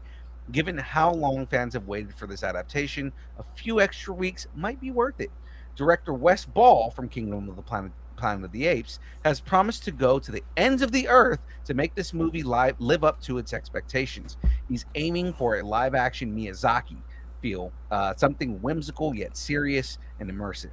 With Nintendo and Sony Pictures co-producing and Derek Connolly from Jurassic World writing the screenplay, the stakes are high. After the Super Mario Bros. Movie dominated the box office, Nintendo is betting big on Zelda's cinematic future. What do you guys think? Will this delay make the movie even better, or are you just ready to see Link on the big screen already? Because I am ready to see Link on the big screen. I mean, obviously, my name is Searching for the Master Sword. Come on. Again, I have already handed several of my nerd cards, and I'm going to hand another one in. I've never played a Zelda game, Jesus so Christ. well, we were not a Nintendo household. We weren't. We were not. We were an Xbox So- household. Yes, and still mostly are. I'll give you this, Shadu. By the time you were old enough to play a video game, consoles were already like next gen. Yeah. So it wasn't like when it was like our age where all we had was Nintendo and we played Zelda because that's all we had and Zelda was amazing. Yeah. I never played The Legend of Zelda. What are you talking about? So Phil, no, I know some things about it, which is why I was able to make the joke and the little thing here. But so no, I get to be cool. It is another iconic fantasy thing, so I'm always there. That's the other thing is for a guy that is all I about know. high fantasy, and you. I'm not saying I don't want to play a Zelda game. I just haven't. Like you've literally not. You're all into high. I would have to seek out a Nintendo console somewhere. You can Yeah. emulate most of those consoles, but I mean, even then, given that like you haven't played the game that literally hinges on High Elf and High Valerian. Come on, man. Well, really, he's not technically an elf. He is an elf. Oh, here we go. Sure about that? Yes, they are all elves. This entire Anyway. world is supposed to take place in a land where it's basically like the land beyond where the elves are at. Okay. Anyway. Numenor? Something like that. That's not... No, that's Valinor, I think. Valinor, yeah. Anyway, Numenor is where they speaking went. of fantasy, who needs a party when you can spend the night playing with yourself? In But D&D. tis. Oh wait. I say but tis, but There you go. And D&D, of course. Wizards of the Coast has teamed up with Giant Skull, a new studio led by God of War 3 and Star Wars Jedi director Stig Odmundson, to develop a single-player action-adventure game set in the Dungeons & Dragons universe. This marks Giant Skull's first major project and is being built in Unreal Engine 5. While there's no gameplay footage or concept art or anything yet, the game promises to be a narrative-driven, action-packed journey through a world filled with dragons, dungeons, and dice. You get the idea. No release date yet, but it's shaping up to be a fresh take on solo adventuring in the D&D universe. So, are you ready to embark on a legendary solo adventure, or do you still need a party to hold your hand? is this not? Aren't there? I Like think 4 or that 5 story games just called us all out. That story called us out. Said, do we need to have our hands held? That story called us weak. I think I think you could survive without Chuck's character. Oh yeah, no, I totally Yeah, could. that's what I'm saying. It's like you. Yeah. I'm like one shot and like bosses. I mean, and yeah, stuff. you're yeah, doing I most could. of the work. Yeah. I'm just Anyway, I'm just saying that the story called us weak, I'm excited did. about this. and I wrote it, and I didn't realize it. So I stand behind the words I wrote. I'm excited about calling it. us I out. think this will be fun. I wonder what they're going for. Yeah, I wonder, because there is pretty much all the really popular D&D like video games have been party based, and so I'm wondering I'm what the wondering, idea is you here. think Is it still maybe going to like be... like a Dragon Age? Yeah, something like an Elder Yeah. Scrolls thing or something. Would Yeah, be, probably. would be interesting. Yeah. Sewong has the best answer ever right here. Says, will they add cutaways to people sitting around a table arguing and rolling dice? Yes. I mean that is pretty much what D&D is. So Yeah, I know. So just to kind of jump back, Yeah. so I've been proven wrong by both Shidu and Sewong. yeah, I saw Sewong there. So not just that, I had to look it up, and it says specifically they are humans, but they are elf-like. Oh, look at that! People doing their homework. Yeah. Well, really. So no. Anyway. So anyway, I think it'll be interesting. So anyway, I'm wondering if they're going. I keep saying so anyway. So anyway, they keep going. Are they going to keep Write doing that down. That's his joke. Are they going to keep doing a strategy RPG kind of thing like they did with Baldur's Gate, or is it going to be like a first-person thing? Is it going to be like Dragon Age? So I'm curious. I'm interested, because before Baldur's Gate, we didn't really have a lot of very good, more modern D&D games, and so I'm wondering what they're going for. So I'm excited. We'll see. All right. I think we'll buy it. I want to play it. I mean, mean, I'll I'm buy it, definitely yeah. probably going to play it once it comes out. Well, I definitely want to see it first, because I'm sitting here saying like I'm going to buy it, we're going to buy it, and then It it's could like be kind of shit. like, it could Yeah. be, because that's the other thing is like never winter exists. Right. Not the greatest. That is true. Like Yeah. Neverwinter exists, not the greatest game. Baldur's Gate 3, probably one of the best games ever made. So I mean, like, Exactly. Right. there are games that live It's a within the D&D. crapshoot. Mixed bag. Yeah. There are games that live within the D&D universe. Now, this is not the first solo quest game in the D&D universe at this No. point, because like they're making it seem like, oh yeah, it's the first time we're doing a solo game. No, literally, I just named 2 of them: Neverwinter and You know and Baldur's what? Gate 3. But you know what? Never mind. It's too dirty. I can't say it now. But I think Yeah. they're I think It's what too they're bad. doing, they're emphasizing because with Baldur's Gate, and I think with Never, are you talking about the MMO, or are you talking about like Neverwinter Nights? There was 2 different games, so there was the MMO. That's what I'm saying. There's the MMO and there's Neverwinter. Anyway, I think all of those include a party with you. I think they're saying this is just a solo thing. You're not going to have a party. Oh, so It's basically just- it's like The Witcher, but That's what I'm saying. like It's like it's like The Witcher, it's like Skyrim, or it's like Well, I guess Dragon Age has a party, but yeah, it's like Skyrim or The Witcher or something. Yeah, Okay. Oh, So- I'm not as excited about it. I'm more then. excited about it, but It'll be fun to kind of see, like, like, okay, if you pick Bard, can you like sing your way out of a can you just situation? charm your right? Right. Exactly. It's good. right. Anyways, let's go ahead and move on to this next story here. Let me put that on screen, and boom. George, you're the problem. It's you. He really is. George, you're the problem. It's you. George R.R. Martin is not thrilled about screenwriters taking creative liberties with adaptations. During a recent event with fellow fantasy author Joe Abercrombie, That is not a real name.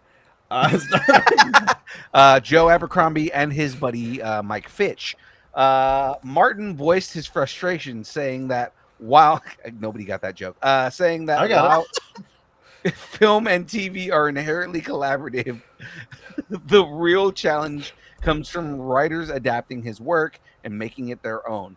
He specifically called out the industry's tendency to rewrite stories instead of faithfully adapting them, using The Great Gatsby as an example.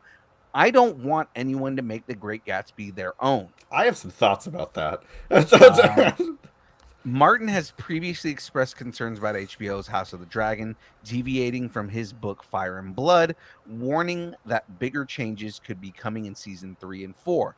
It's a familiar struggle. Authors build intricate worlds only to see them reshaped when Hollywood gets involved. Martin's stance: adaptation is fine, but rewriting for the sake of change isn't collaboration, it's dilution. What do you guys think? Should adaptations stick closer to the source material, or is reinventing part of the process?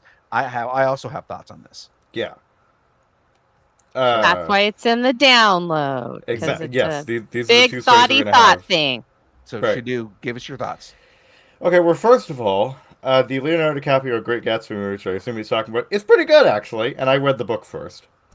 And it's one of my favorite books. I own the book. Like, where's Yeah, it's one. I had to read it for school, and I actually enjoyed it. So, yeah. See, there you go. Yeah. Yeah. I thought it was great. I thought it was better than the original adaptation. Oh, the Maybe original more. adaptation was terrible, but Oh, I mean so that also, and then there's like 3 or 4 adaptations before that, but that also lends itself to actually proving his point. Right. Right. Yeah. I mean, sure, but I don't know. I feel like it is hard. Then basically, what he's wanting is he's wanting everything to be a series, essentially, because I think a lot of the problems with adaptations come with trying to compress and kind of trim the fat of a story that's not going to fit into a 2-hour movie. So Yeah, that's true.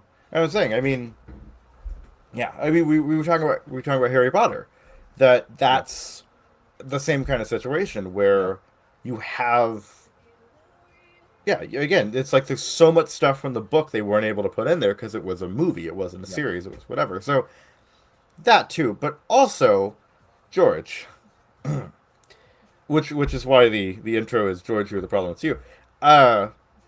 If you had finished your series, they wouldn't have had to go on their own and make it their own for the last few seasons of Game of Thrones. That yeah.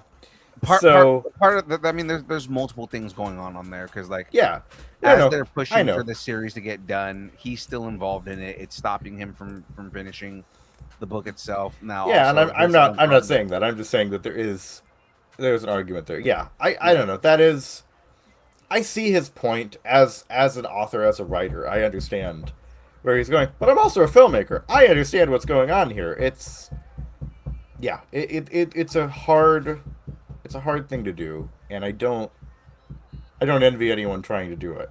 But it's it's less about trying to make it your own. It's more about what to emphasize in such a short period of time. But anyway, there's a whole longer discussion. There's an entire podcast about this somewhere. Yeah, there were like a series of podcasts. You could talk about this for a really long time. Adaptation. And so, yeah, I just think be careful if you're going to adapt something.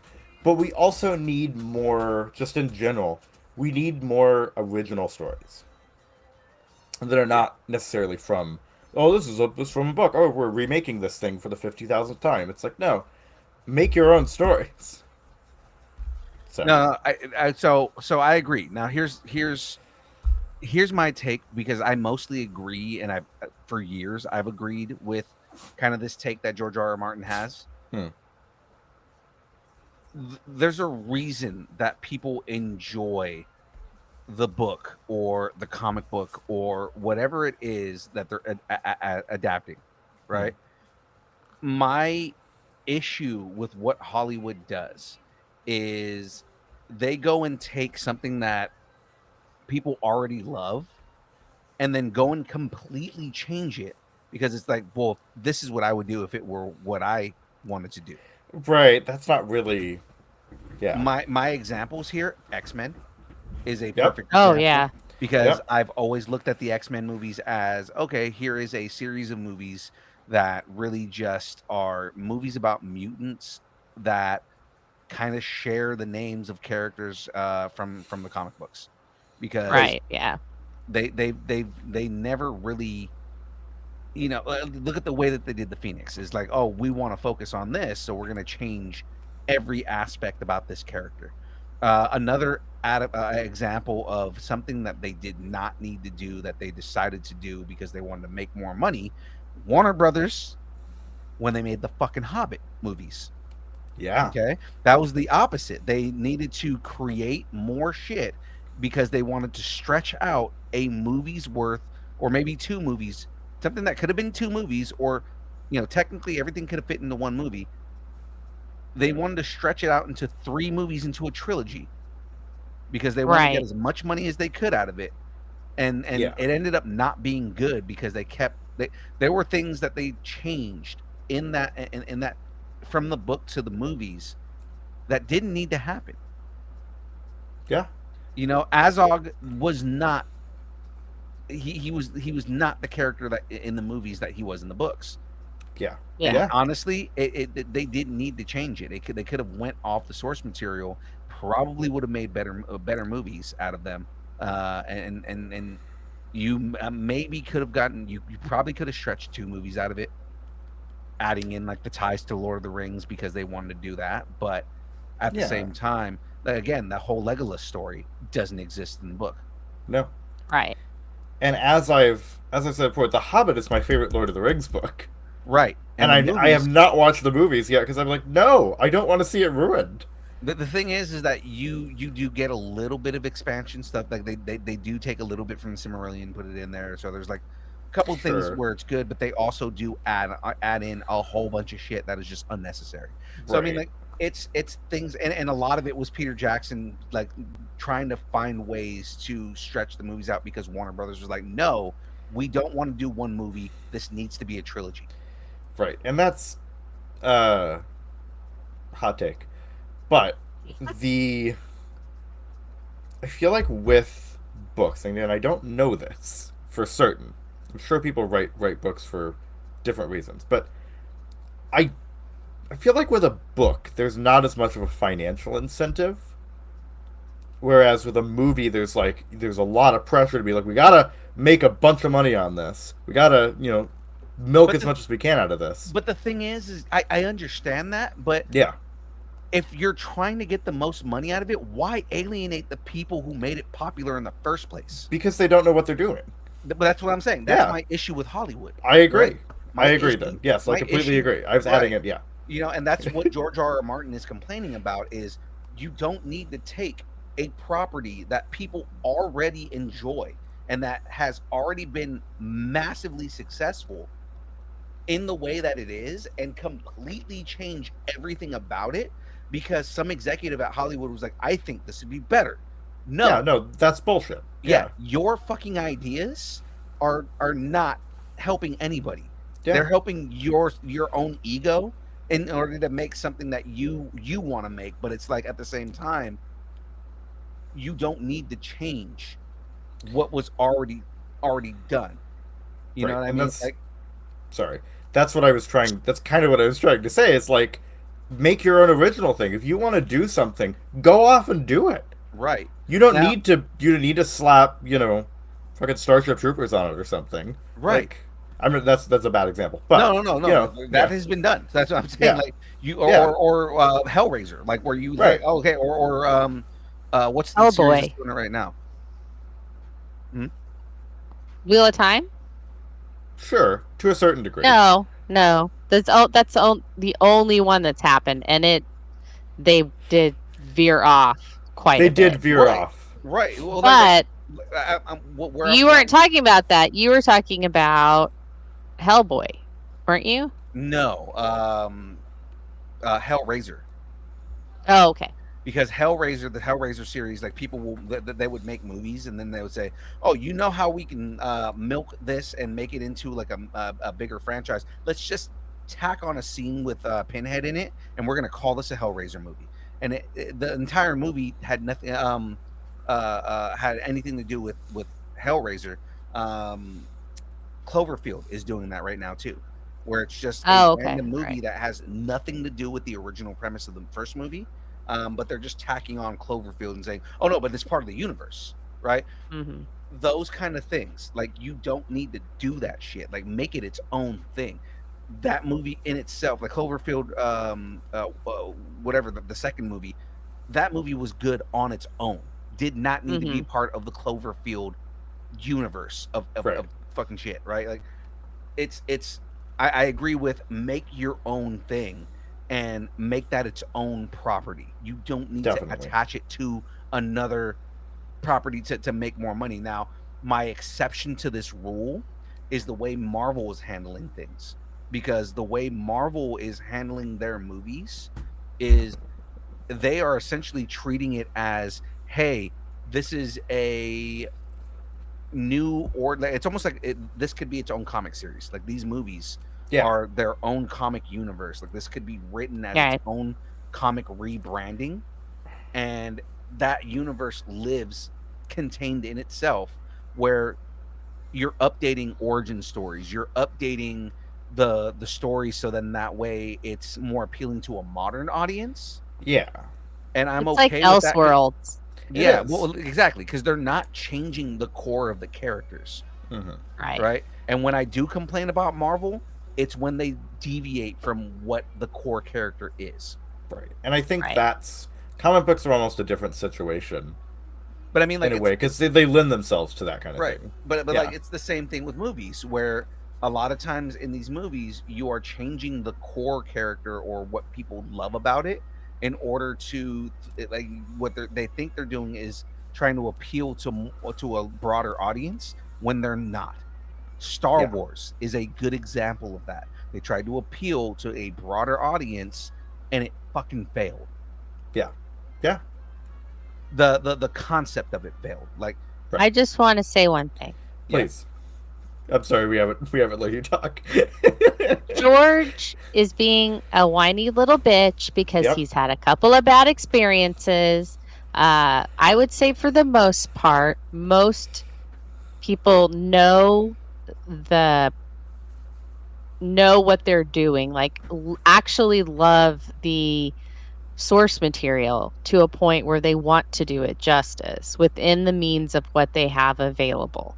So I do think that there is some give and take, and for him to just, get on his high horse about this when he has some other kind of writing to do, like, if you're going to type some stuff out, why don't you type some stuff out for Winds of Winter? yeah. Yeah. I So, just think yeah. I think that generally the creatives probably have somewhat pure intentions. I think it's just studio fuckery is the Yeah. I really Oh, think yeah. that's it. I think we If can all you guys agree had that's watched the problem the here. franchise TV series, you would understand. But whatever. Yeah, last example I'm going to give, because we do have to move on to this last Yes, story. we But do. the last example I'm going to give is how the give and the take and the hatred and love that Zack Snyder gets. Yes. And the thing is that if you look at what Zack Snyder's intention was and what he was going for and what he wanted to do, the story laid out was beautiful. The problem is Warner Brothers got involved and said, we don't think this is gonna be good enough, and we're gonna change everything. I talked about this a couple of weeks ago about how Batman v Superman originally was two different movies, because it was supposed to be Dawn of Justice and then Batman v Superman, and they didn't like the ideas that he was putting forth, so they made him mash those two movies together, and we got Batman v Superman, and it was not as good as it could have been. No. It was the best introduction of Wonder Woman. I mean, it was a cool introduction to Wonder Woman, but the thing was, it was supposed to be a 5-movie arc. And even then, again, Justice League ended up being the 3rd movie. It was supposed to be the 4th movie. Justice League, the extended version, was far superior to the Justice League version that we got. Yeah. Right? Especially when Wonder Woman beheaded Steppenwolf. That's cool, but her opening scene was different from the way Joss Whedon did it. Oh, yeah. And that opening scene was way cooler than the way Joss Whedon did it. You know, so I mean, like, a lot of those things, right? Everybody, and then you have a whole segment of people who blame Zack Snyder for how horrible that went, when it was really the studios that were, specifically Warner Brothers, was the problem with what that happened. We don't think this is going to make money, so we want to change everything. Right, exactly. We don't like what Zack Snyder's doing. We're going to get Joss Whedon in here to do it. And it's like, okay, so I do have something to say about that. Yeah.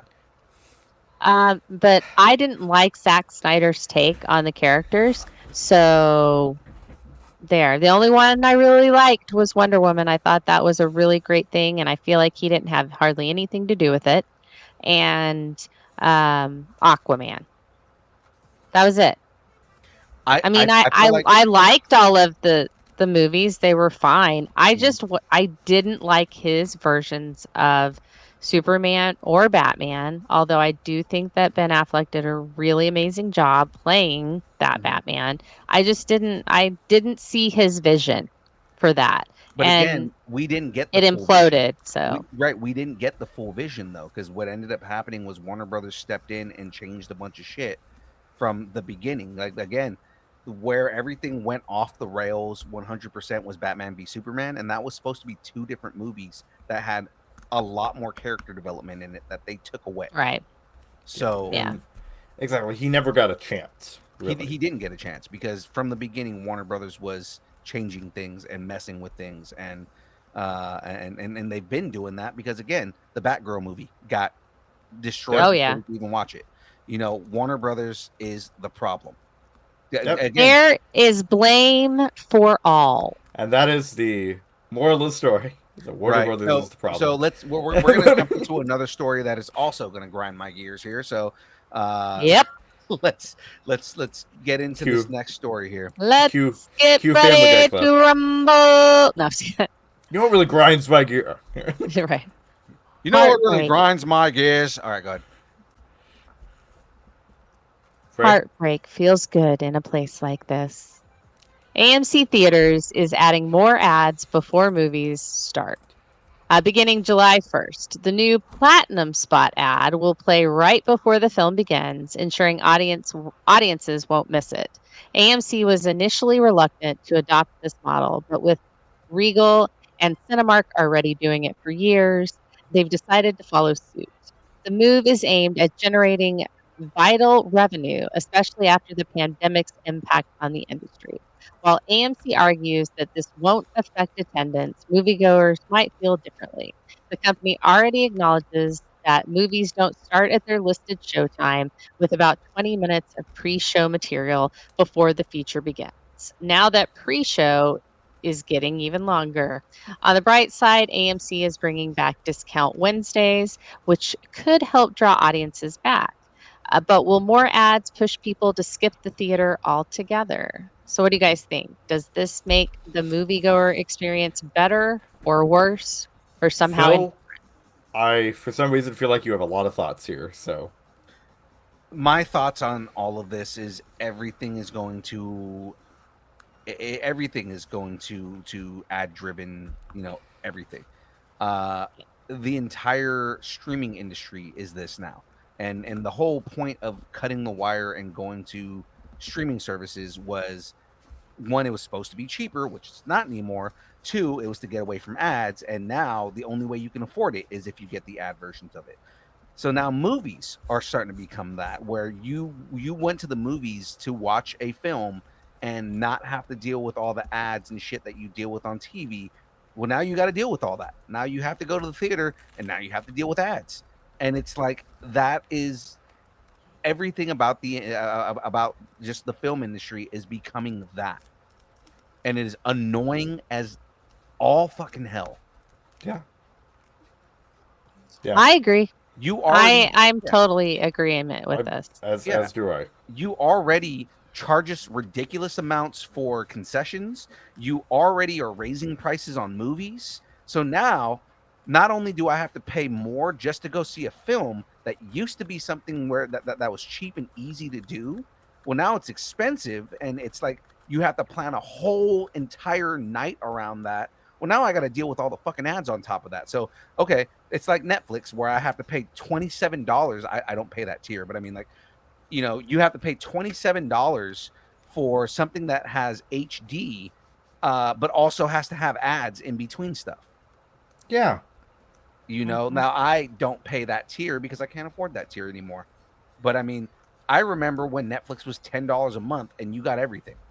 Yeah. Yep. But somehow, yeah. But somehow I guess it's got to be more profitable or something. I don't know. I can't imagine it would be. But every industry, every single industry is not around how do you take care of the customer? How do you take care of the people who work for the company? It is, how do you take care of the investors? Yeah. That is a major problem with everything in this world. Is the focus is on how do you give rich people who invest in this company money back so they can be more rich?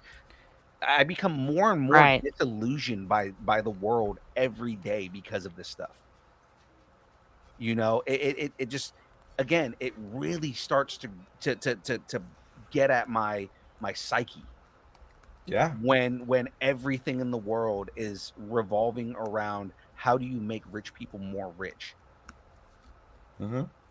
Well, before we get dangerously political, no. I'm not going to go into that. Like, it's rather than taking care of the people who you should be taking care of, which is the customer. Yes. You should be focusing on very much enticing us to come and see more movies. To leave our houses. I absolutely agree. And you know what else I agree about? That we got merch people. That's right. We got merch people. Because now we're going to do an ad. And now we're going to ads because yeah. But I mean, But our ads are better. Our ads are definitely better. Our ads aren't. We're not giving rich people money. No. We're giving poor people money. Exactly. We're giving poor people money. We're giving poor people money. And you a t-shirt. Or whatever. That is right. Or a con bag. Yes, or these wonderful, beautiful stickers that I still have here. That is right. So, nice. Yeah. We just got called hypocrites right now. Hypocrisy. Hello, darkness, my old friend. I'm telling you, this show is calling us out. It is. I might have to change the name to that. Ladies and gentlemen, we got merch. If you would like to get a shirt from us, guys, we have shirts. DM us on your social media of choice at Distance Nerding. We can get you a shirt reserved. $20 if you're local, $25 if we got to ship it to you, $500 if we got to ship it to Florida, because Florida man. Yes, and if you are if you really are in Florida, investor, yeah, and if you're a major investor in Warner Brothers, just don't bother. If you're a major buy all of the shirts. Yeah, exactly. No, I am willing to shill. Let's go. Okay, no, I'm kidding. I will never shill. I'm not going to shill. Do not. No. That is a joke. I am not. Wow. I will not be a shill. James, that's a joke. Wow. We should clip that. We should. Make it a short. And then they're not going to put in the me saying, I am not a shill. Do not. Yeah. Yeah. God, that is going to be a clip. All right, ladies and gentlemen, we got shirts right now. We have the gray tone distance nerding shirt as well as the character shirt. Again, DM us, and we do have bags. Those bags are awesome. We also have stickers. If you would like stickers, let us know. We will send you some stickers. Let's talk about the schedule here, because now that I've ruined everything else. Do you want me to do the schedule? Go ahead. I do have. We really need to update this slide. Do. I need to. Yeah, absolutely. So on Tuesdays, we have the download, the show that you're watching right now, from 6:30 to 8:30. We are a tad over, but hey, we're trying. Yeah. Every Tuesday we try. Thursdays, The Build, and that's from 6 p.m. to 8 p.m. on Twitch. Hang out with, well, it's actually on YouTube. Hang out with us as Phil builds a Lego kit and just hang out with some nerdy friends. We also tend to do brackets unless I'm there, and then we never get to the bracket. Fridays, real quick, I was gonna preview the guests that we have this week. So, yes, please. Yes. This week's guest, we have Drew Lenhart and Dennis Valencia. I believe they have a comic book. Let me pull it up here. Well, Google Drive has kicked me out, so. Well, that's fun. We got the buzzer on Fridays. That's right. It's on YouTube. It's live. A different host trying to answer questions they clearly don't know, but laugh and curse while doing it. Sometimes it's Jack's Box. Sometimes it is Jeopardy. Sometimes it is yours truly's. Well, really. But it's all in good fun. Exactly.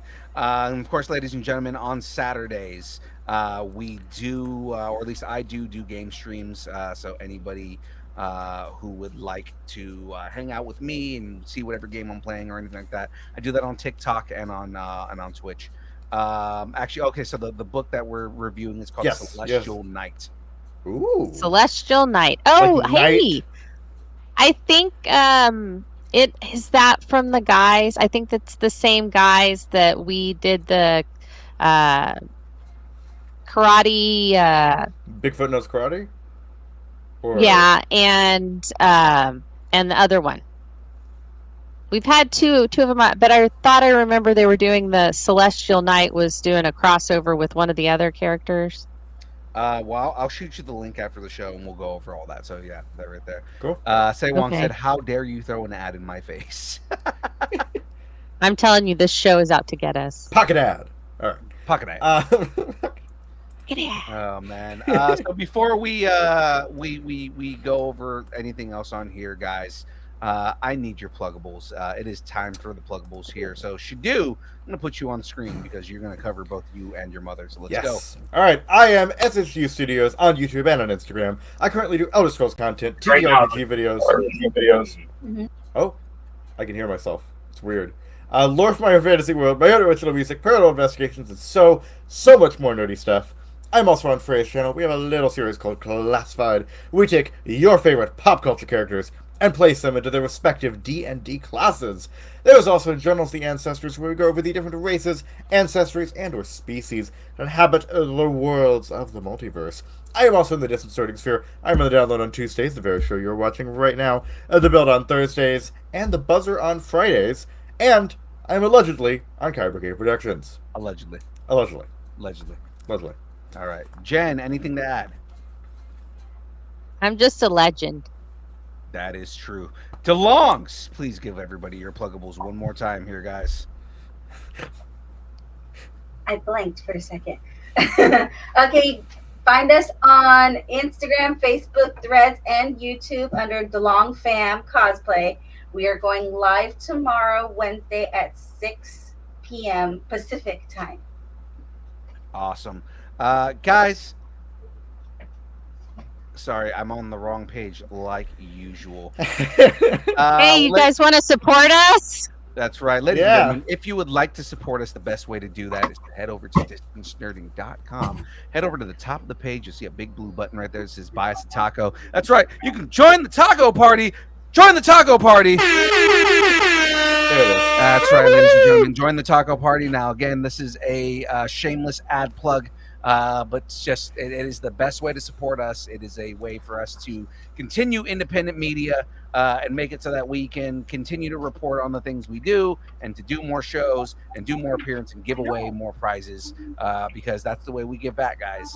You donate to us, we get better prizes for you. So there we go. I guess, yeah.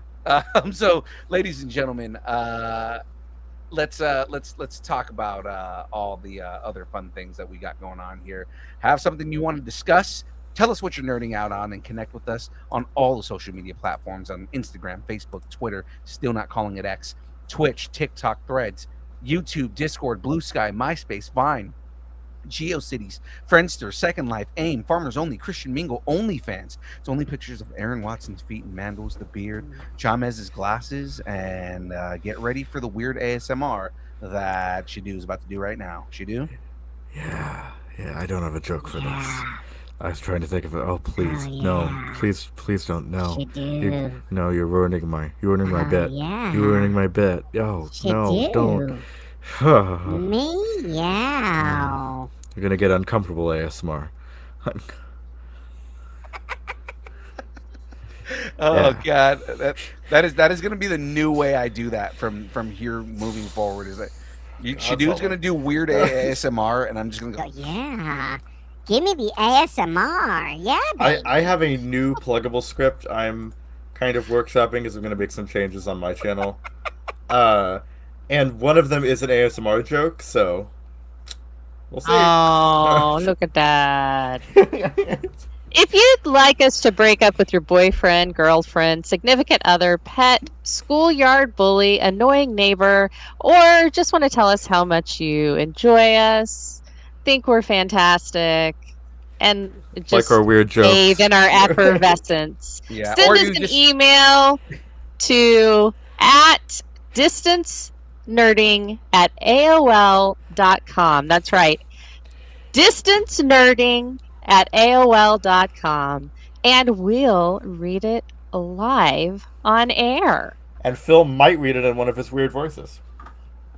I'm definitely gonna read it in one of my weird voices. I knew what I was summoning there. Oh yeah, no, I know you did. I know you did. I'm gonna read it in this voice. Hey That's guys! better. See, that one I'm not uncomfortable with. That one's actually Reel funny. it in, boys. Reel it in. Thanks, and keep nerding nerding. together. And Bruce, Bruce, go to hey, sleep, Bruce. Bruce, go to sleep. Bruce, go and slumber. The And Phil slumber is not of the helping. gods. Phil is not helping. It's time for the dance party, people. That's right. It is time for the dance party, ladies and gentlemen. Thanks, and keep nerding together as always. We will see everybody on the next show on Thursday. So let's do this. Trying to raise the roof here.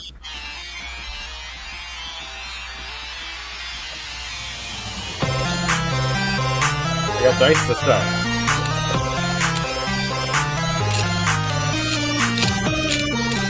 Is that a Leopardon? That's awesome. Distance nerding. That's one of our prizes we're about to give away. 200.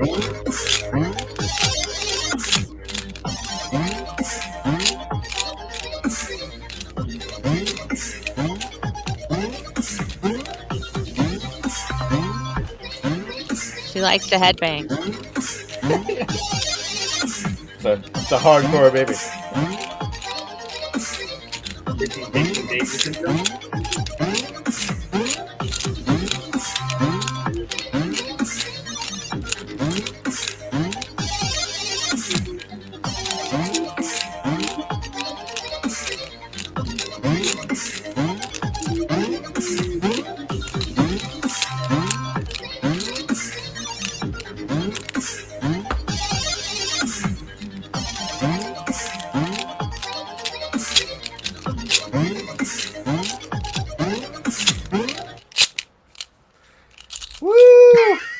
See everybody later. See everybody on Thursday.